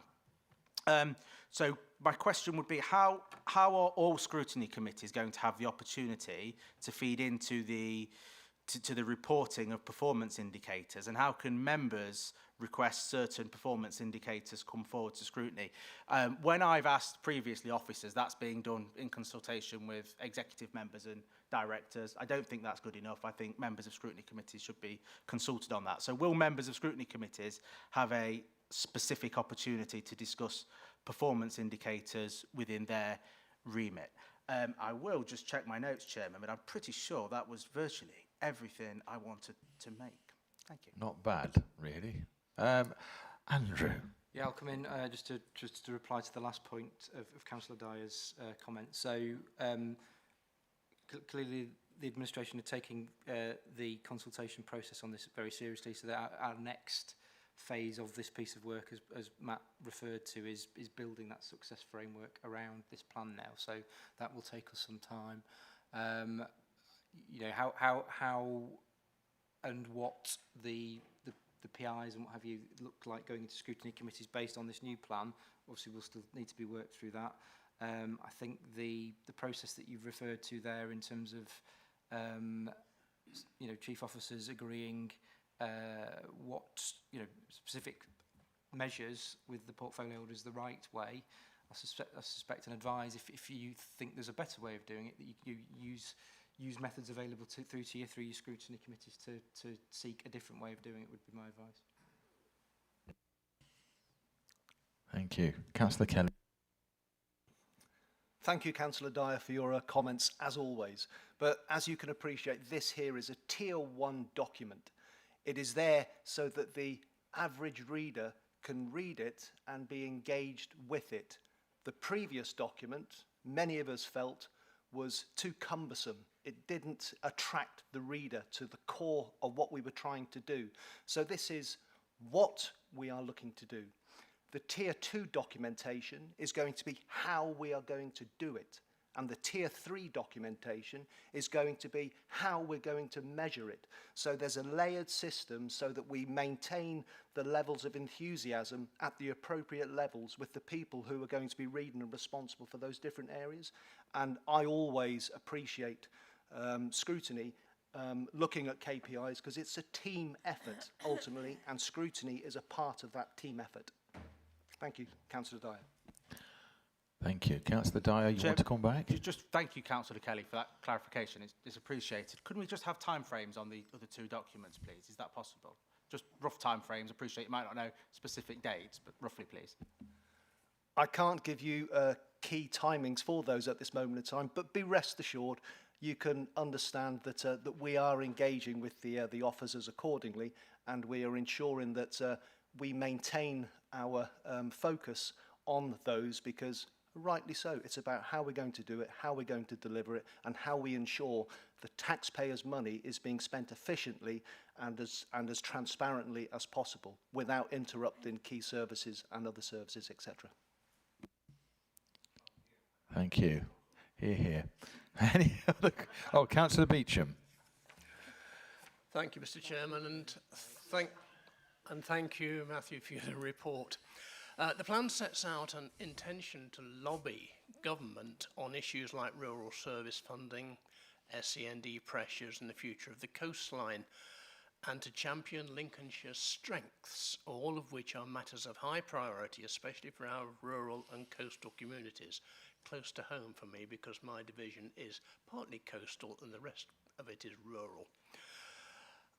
What evidence will be used to achieve the Council's intended goals, and how will the voices of our residents, as well as lessons learnt and feedback from scrutiny, be featured in those?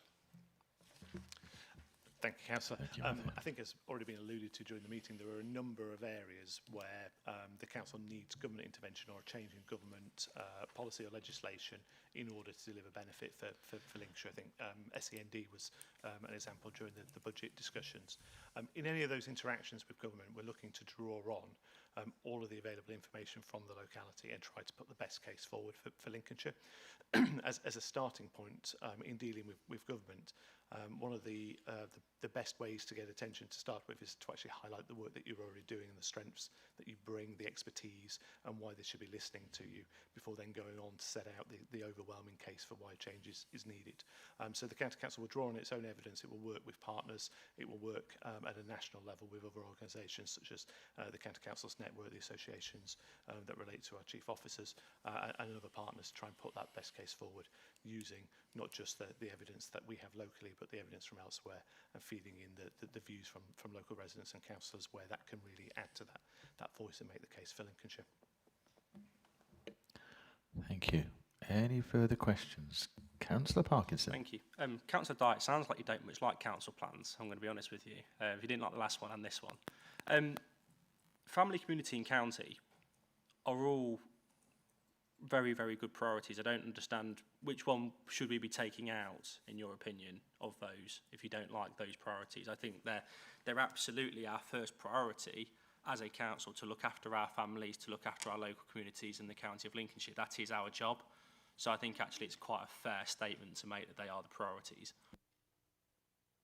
Absolutely, family, community, county are. But the reference I was making, Councillor Parkinson, is if I may, sorry, Chairman, I've just come in. Yes, you may. That's fine, Councillor Dyer. I was just making it's a well-known phrase that's used by a current political party. I mean, you haven't seen other council plans at Lincolnshire County Council being delivered, the long-term economic plan, or 2019 it wasn't Get Brexit Done. Education. For those reasons, Councillor Parkinson, that's the reason. So I'm not saying family, community, country isn't important. I'm just trying to distinguish between an apolitical document that the council should be working towards and political slogans that's used politically. That was all. For the same reasons, you know, we haven't used Get Brexit Done on the last one, for instance. Or, for instance, Get Devolution Done. I would have been quite open to getting Brexit done as a council plan, just for what it's worth. But if we didn't. Thank you, Councillor Dyer. And just to actually, because I haven't said anything yet, regarding what Councillor Kelly said, this document is a customer-facing document. I deal with customers all the time. What you don't want is fuzzy understanding. You need something for them to look at and think, that's great. If you gave them a document with lots of figures on it, they wouldn't understand it. So this is a customer-facing document. It's colourful, it's bright, and I think it's perfect for what we actually need it for. Councillor Davis. I would point out, though, that you are legally required with what you do, Mr Chairman, to provide a demands and needs statement and various technical documents that do back up what the colour for brochure says, because I believe there have been some mis-selling scandals in the finance game where people were presented with very glossy documents that didn't always tell them the truth. Indeed, that is correct, Councillor R.G. Davis, that is correct. I always give my clients demands and needs statements, which, for anybody who doesn't know, and a mortgage suitability statement. Nobody reads it.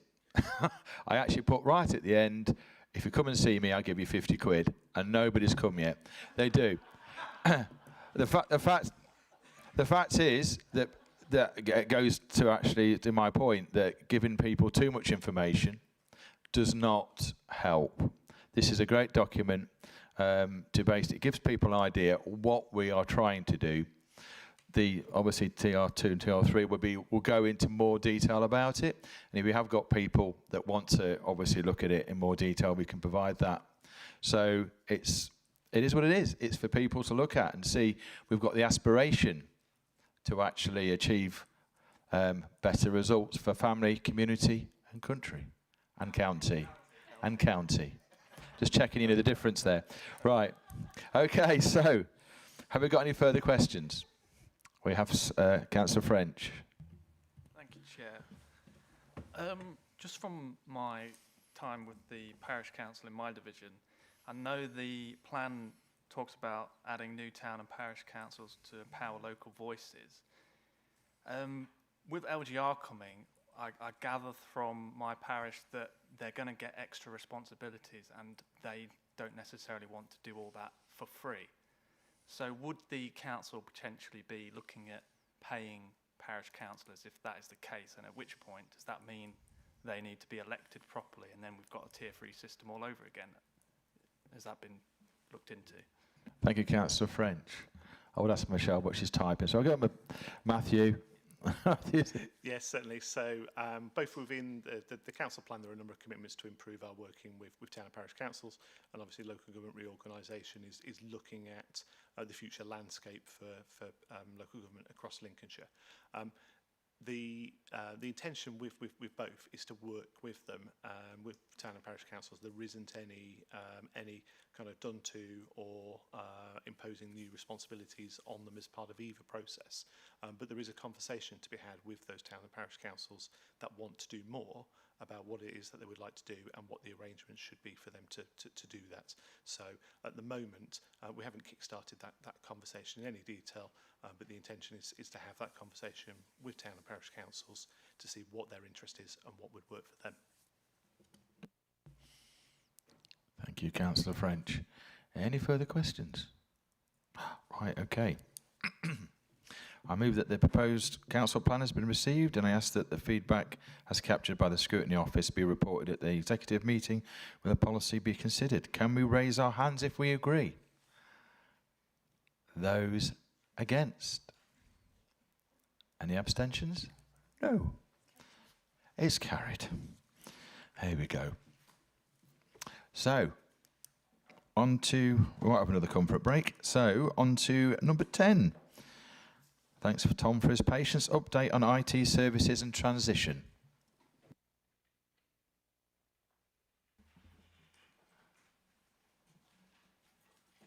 Thanks, Councillor Roberts.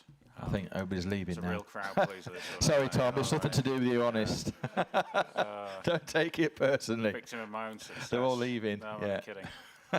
You'll stay. Thanks, Michelle. Michelle will stay. Right, we'll keep this concise and to the point then. So on the 19th of November, as I've already said, we made a successful transition away from Serco to the new IT services partnership with version 1. And that was a culmination of an awful lot of hard work from the team to make it go as seamlessly as possible. And the acid test with these things is whether people notice or not. And by and large, nobody raised anything with me, which was good news. But just to give members a flavour of some of the effort that went on in the background. So a transfer of all of the core IT services was undertaken. So that includes things like the service desk, which receives many thousands of calls every year. It was the entire end user compute support model. So that's all of the processes and systems that are in place to support users' laptops. It was enabling the new set of staff to pick up network management, infrastructure support, everything that we've got in situ with our data centres, of course, before that. And as part of that process, there was a successful transition for Serco staff to their new employers. We stood up a new online service catalogue to facilitate an easier mechanism by which people can gain access to IT products and smartphones. We implemented a new digital experience management tool to allow us to be more proactive in terms of how we managed hardware. We now know which laptop builds are more likely to crash. We now know whose batteries are coming towards the end of their life on their laptops, enabling us to fix them more quickly. We now know how long people are accessing tools like Excel and Word for. Across the organisation, we can break that down by directorates. There's a level of information that we simply never had previously. When migrating to the new service desk application, it is now tightly coupled and integrated with our cybersecurity tooling. So if we have an alert on the network, we instantly get a ticket within the service management system so that it is responded to and managed. All of the patching tooling, again, is integrated into the ticket management system. So if we see a vulnerability, it is spotted straight away and a ticket is opened for a member of staff to resolve that issue. So, significant improvement in terms of underlying monitoring tools, device management, and most importantly, an aggregation of all issues. All of the new standard operating models from version 1 and their partners XMA have been successfully implemented. There's been transfer of all infrastructure. There's been management of the cybersecurity piece. Serco is shut out of the network. All the hosting environments are being managed. That's not just the council's existing data centre, but it's the new data centre that we've recently put live at the County Emergency Centre that provides the organisation resilience for the first time. And we successfully tested just before Christmas failover to that new data centre environment, which safeguards our access to business world. Mosaic, the internet, amongst other things. Early life support has now been undertaken, and I'm pleased to report that, again, it's seen relatively few bugs with new systems and tooling that's been implemented. We've also gone live with the new digital hub, so that replaces the former tech hub, so that's a new environment which is going to be progressively more important. We're moving to this device management as a service concept, so when someone's device breaks, and you recall I've talked about this previously, it disappears off to a management facility in Nottingham where it is rebuilt and reconditioned, saving the organisation money on hardware and infrastructure. None of that work now takes place on the Lincoln campus, and that means that people within that digital hub environment should have more time to start to focus on the sort of transitions that we've been talking about.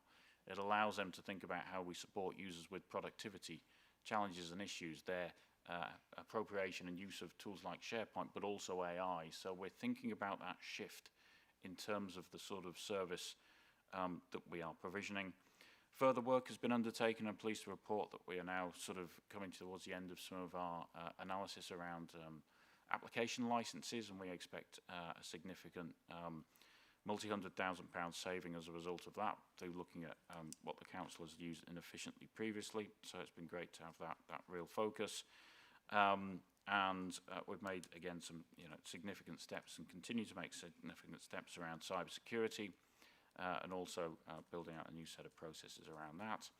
So in conclusion, we've successfully transitioned to the new service. We've done that within the budget that was allocated, and you recall was furnished to members through the last paper, and we look forward to now exploiting all of those new capabilities that the new partnership will bring, leveraging that core IT service, and to start to think about now how we appropriate and how we use and we build on what the product teams are bringing to us. Those product teams, we've already gone live with the new case management system, which is supporting our 0 to 19 service. It's proving to be much more resilient and performance than the one that went before. On top of that, it will save us license costs. We'll be starting activity around using AI around meeting minutes. We are deploying new automated systems in children's centres around reception management. We are working with finance around query management tooling so we can respond to citizens more quickly and to capture their requests and requirements. There's a raft of things ongoing. And just one final point before I pause for questions. This is the biggest contract that we've got from an IT perspective. Members will recall that I came forward with a report around the wide area network, EMPSN. Previously, I might like to know that we'll be looking to wind EMPSN up as a business in October of this year. All schools have been communicated to and have been supported through the process of searching for a new broadband provider, of which there was a very buoyant market in the school space. And we've just come through the end of the standstill process with respect to a new contract. And I'm pleased to report there will be a multi-million-pound saving, as detailed in the previous paper, with respect to the new wide area network. Not only that, some sites will see an uplift in bandwidth of up to 20 times. We'll also be looking to provide resilience to remote sites through the use of 4 and 5G backups to support those sites should the fibre infrastructure fail. And we'll also be, again, making some significant improvements from a cybersecurity perspective. So to move to that new model and make a saving of several £1 million is a really excellent result, I think, and complements the work that we are doing here.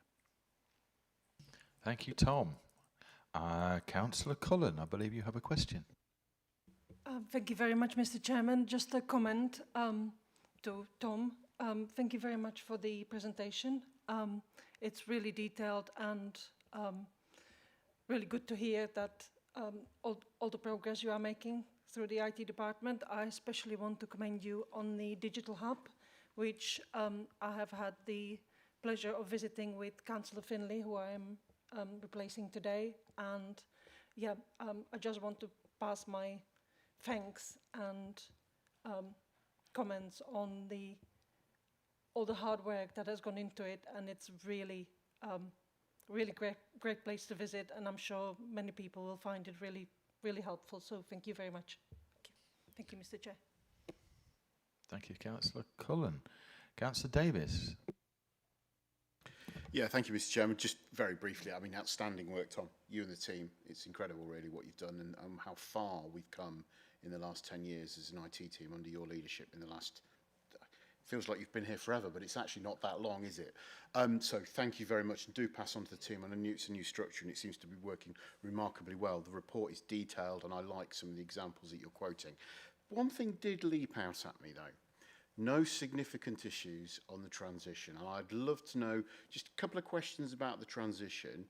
I'd love to know what your definition of significant is. I don't believe there were no issues, but it'd be nice to know how that, just a little bit of kind of narrative around the transition. And just following on from that, are we in a position yet, 2 months on, 3 months on, getting there, to see any kind of change to the KPIs around performance? And off the back of, are we seeing a performance increase yet in terms of, ticket inquiries, that kind of stuff? Are there as yet any financial benefits you can pull out of that transition that we've kind of realised? Has Michelle reached into your pocket and started taking the money out yet? Thank you. Always, I think, is the answer to that. Yeah. It's a really interesting sort of approach, I think, that we did have to the transition. And when I came into the organisation, you recall, because I think we sat down and had many conversations about it, we didn't start the transition with version 1. We started 12 months in advance of them arriving. The work that we did through the Bull programme, I think really has had quite a profound effect on how we've transitioned. So when I came into the organisation and we started to look for things about, documentation, right, about how things are configured, we looked at obsolescence. So the support that came through at the time from yourself and Councillor Hill was quite fundamental in terms of actually transforming the underlying infrastructure that we had in situ. I mean, there's the old adage, isn't there? You never outsource a broken service. And I think we took the decision at the time that we wanted to mitigate those cyber risks associated with the obsolescence that we had at the time. We were uncomfortable about the level of resilience that we had in the use of a single data centre as an example. So the investment that went in right at that early stage to allow us to transform the underlying infrastructure, to build on industry standards and to provide a platform that we knew and were comfortable with, transitioning across that new supplier, was actually sort of quite fundamental, I think, in terms of making sure that we had that ease of transition. So we tried to be sort of ahead of the game on that one, and so it was born out of necessity. We have had a number of bugs with the new service management tooling, but again, we are looking, and we sought to, through the procurement process, work with a partner that deployed this stuff before, right, time and time again. What we didn't want was something that was sort of unique to us. What we wanted to do was to make sure that we're investing public funds in something that works. And I think by and large we've seen that. So there have been a couple of glitches in terms of ordering stuff through the new portal. That's been a little bit of a challenge. But even on the first day when we had an incident at one of the remote sites, not version 1 fault, another EMPSN challenge, the team was there and it was picked up and it was managed and all of those things. And what we are seeing through the new relationship is a much greater leverage of technology in the context of the services that are provided. So this riverbed technology that allows us to do the user experience monitoring, we've got a set of information there we wouldn't have had previously, and the aspiration is over the next 12 months that we move away from that sort of proactive service to actually sort of sending someone an email saying, we've noticed you've had problems with your laptop battery. When it's convenient, pop down and we'll give you a new device. So we're on that sort of journey, I think. But yeah, it's not been without challenge, and it's not been without a lot of work in the background. But we have, really tried to sort of be on the front foot with this stuff and to do things as soon as we could and to facilitate that ease of transition. Thank you, Tom. Any further questions? Excellent. I move that the report be endorsed and that our satisfaction be recorded in relation to the information and assurances provided by the officers. Can you please raise your hands if you agree? I think we're unanimous on that one. Unanimous. Thank you very much. Thanks very much, Tom, for your patience. Right, okay, section 11, Scrutiny Committee Work Programme. This is obviously for information only. The report on the pages 161 to 194 provides an overview of the work programme of the other scrutiny committees and of the board has oversight of. Discussions on details of particular items are appropriately held at the relevant meeting of the Scrutiny Committee. Should you wish to comment on any of these, please approach our scrutiny officer following today's meeting. The report is for noting, therefore I move that the report be received and that any comments be passed on to the scrutiny officer following this meeting. Can you please raise your hand if you agree? Any against? Thank you. Number 12, Overview and Scrutiny Management Board Work Programme. The last report in our packs is pages 195 to 206 and provides an overview of the contents of our own work programme. This item is intended for informational purposes, providing relevant details about the board's work programme. I'm pleased to confirm that we have no amendments to publish the work. Therefore, I move that the report be received. Councillor Hill, actually, I've not asked the question. I'm not sure we note this, but all I would comment is that it does seem a bit light going forward. I don't want to extend the meeting today, but I have some thoughts as to what we should be doing. I mean, considering what the council does, for example, you know, perhaps we should be receiving reports on the mayoral combined authority activity or stuff about climate change, not just the green agenda, but broader issues. So I just wonder whether we could, as members, suggest, or whether Nicola could suggest where, because the programme does look very light in some months. I just wonder whether there's an opportunity to give some thought, perhaps at the next meeting where we won't be so busy, that we could think about what we're going to do in future. Right, we'll move over to Chiara because she's the expert. Far from the expert, but I can give you some assurances that the work program is a living document and it gets populated as months come. So there will be more streams of work added to the work program as we move forward. Also, please bear in mind there will be pieces of work linked to pre-decision that are currently not on the forward plan just as yet, and they will need some room on there. So we always try to maintain relative flexibility. In relation to your recommendations, Councillor Hill, please feel free to either state them now and I'll capture them, or come and see me or message me at your own convenience. And the same goes for all members of the board. You can message me, you can contact me in relation to items that you would like to see included in the work programme in months to come. So always remember that this is your document. You are custodians of this document and you're responsible for the items that go on it. So thank you very much indeed.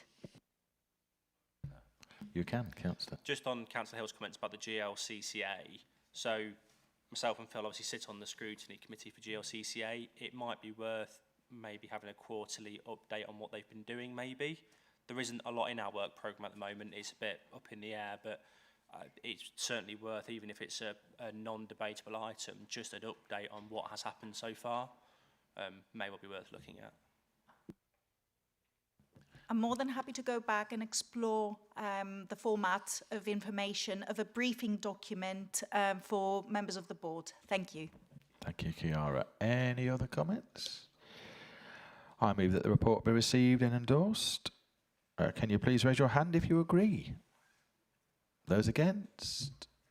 Unanimous? Well, that now concludes the business of this meeting. Thank you for your patience. Could I just commend you on the good-humoured and efficient way? Thank you. It's been quite a big meeting, contentious at times, but thank you very much for you and the Vice Chairman. That you've, I think this has been a very well-ordered and good-humoured committee. Thank you. Thanks for your comments, and thanks for obviously your comments and your help through it. Thank you very much, and we'll see you next month. Thank you. Goodbye.